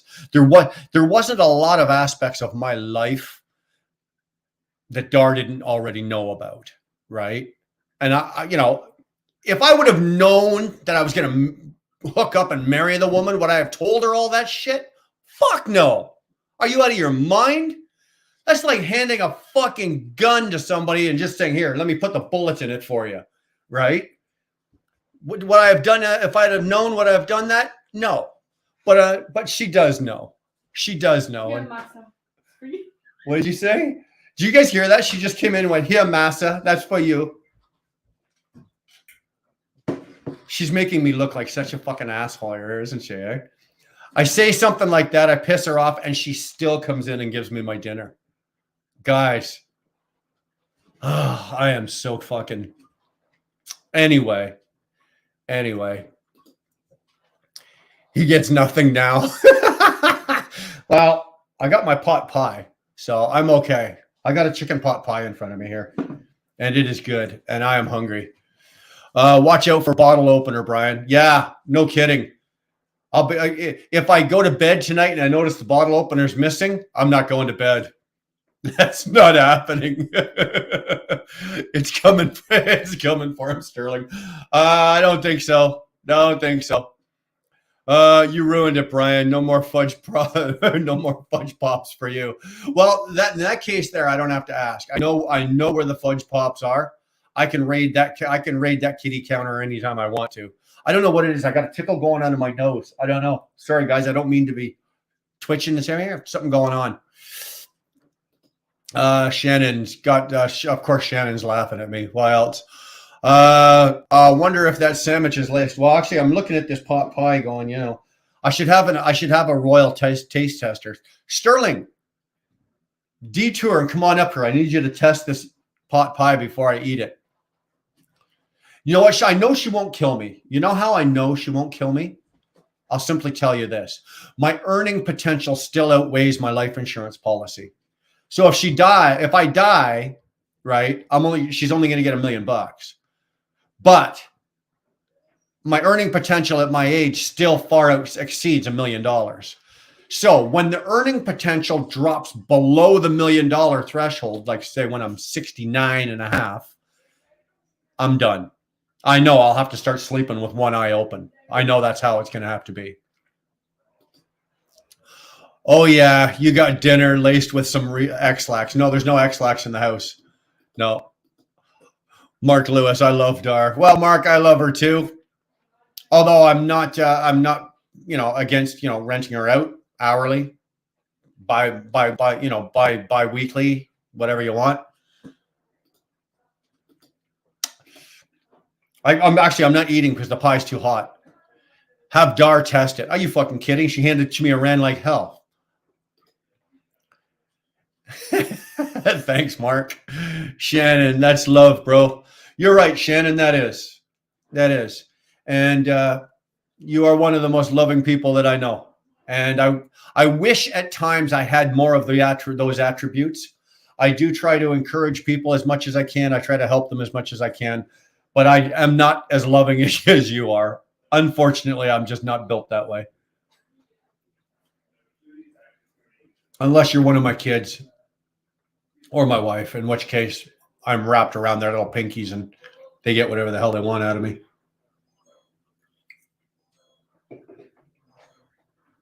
It's not easy, let me tell you. Yeah, you turn the other cheek. Not really. You don't know me if you think that. Dar gave you a hot pie. Nice. I don't know, Sterling. You ever eat a hot pie with a fork?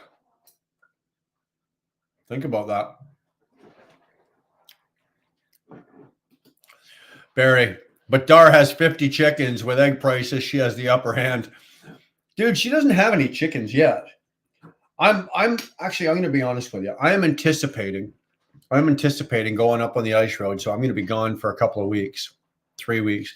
They're anticipating 3 weeks, maybe 4, but they're saying 3. But it would not surprise me that she's waiting for me to hit the road. Once I'm gone, the fence guy is going to be out there and the coop's going up. It would not surprise me at all if a chicken coop was in my backyard when I got back. It wouldn't surprise me at all. You fork a hot pie? Well, I forked a few hot pies in my day. Well, you know what they say, if it tastes like chicken, right? This is not where I wanted my life to go. I was not ready to walk down that road. This is how Dar gets me to eat my vegetables. See, there's peas, carrots, and shit in there because I don't eat vegetables. Like, I won't eat vegetables at all. But this is how Dar gets me to eat them. She disguises them in a chicken pot pie. Noah's Ark is coming. Yeah, you're killing it. You're killing it. Well, ladies and gents, hopefully we got you a few hours down the road. What are we into this? About 2 hours and 45 minutes?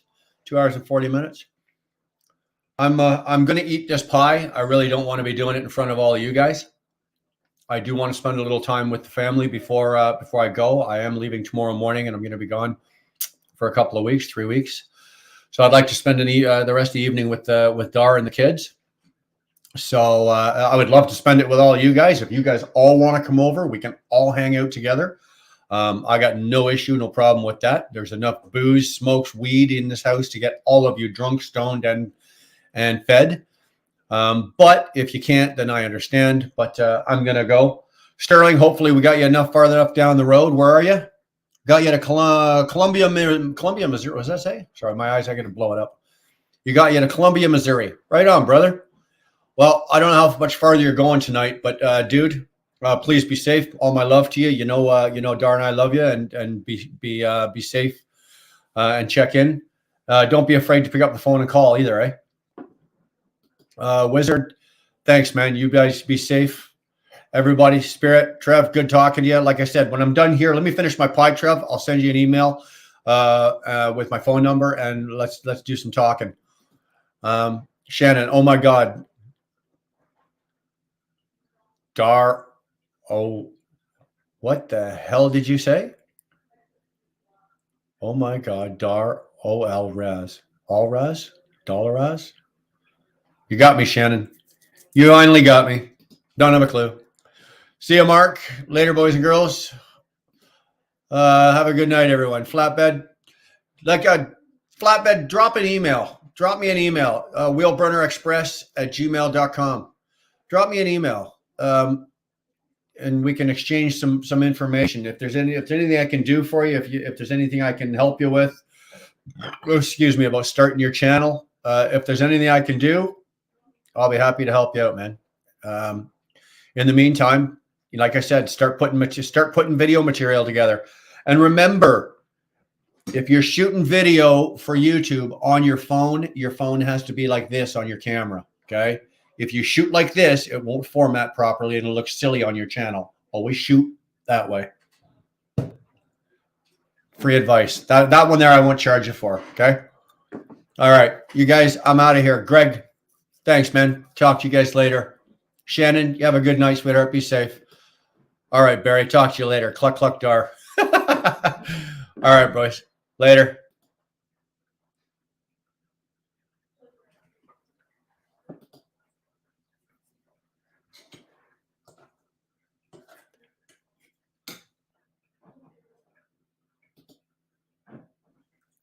This thing won't end. It just doesn't want to end. I want to eat my pie, and this thing just will not turn off. I've clicked end broadcast 3 times. It will not. You fuckers won't go away. Clicked it again. Do you want to end broadcast? End broadcast. Look at you guys. Will not go away. Which one of you guys hacked me?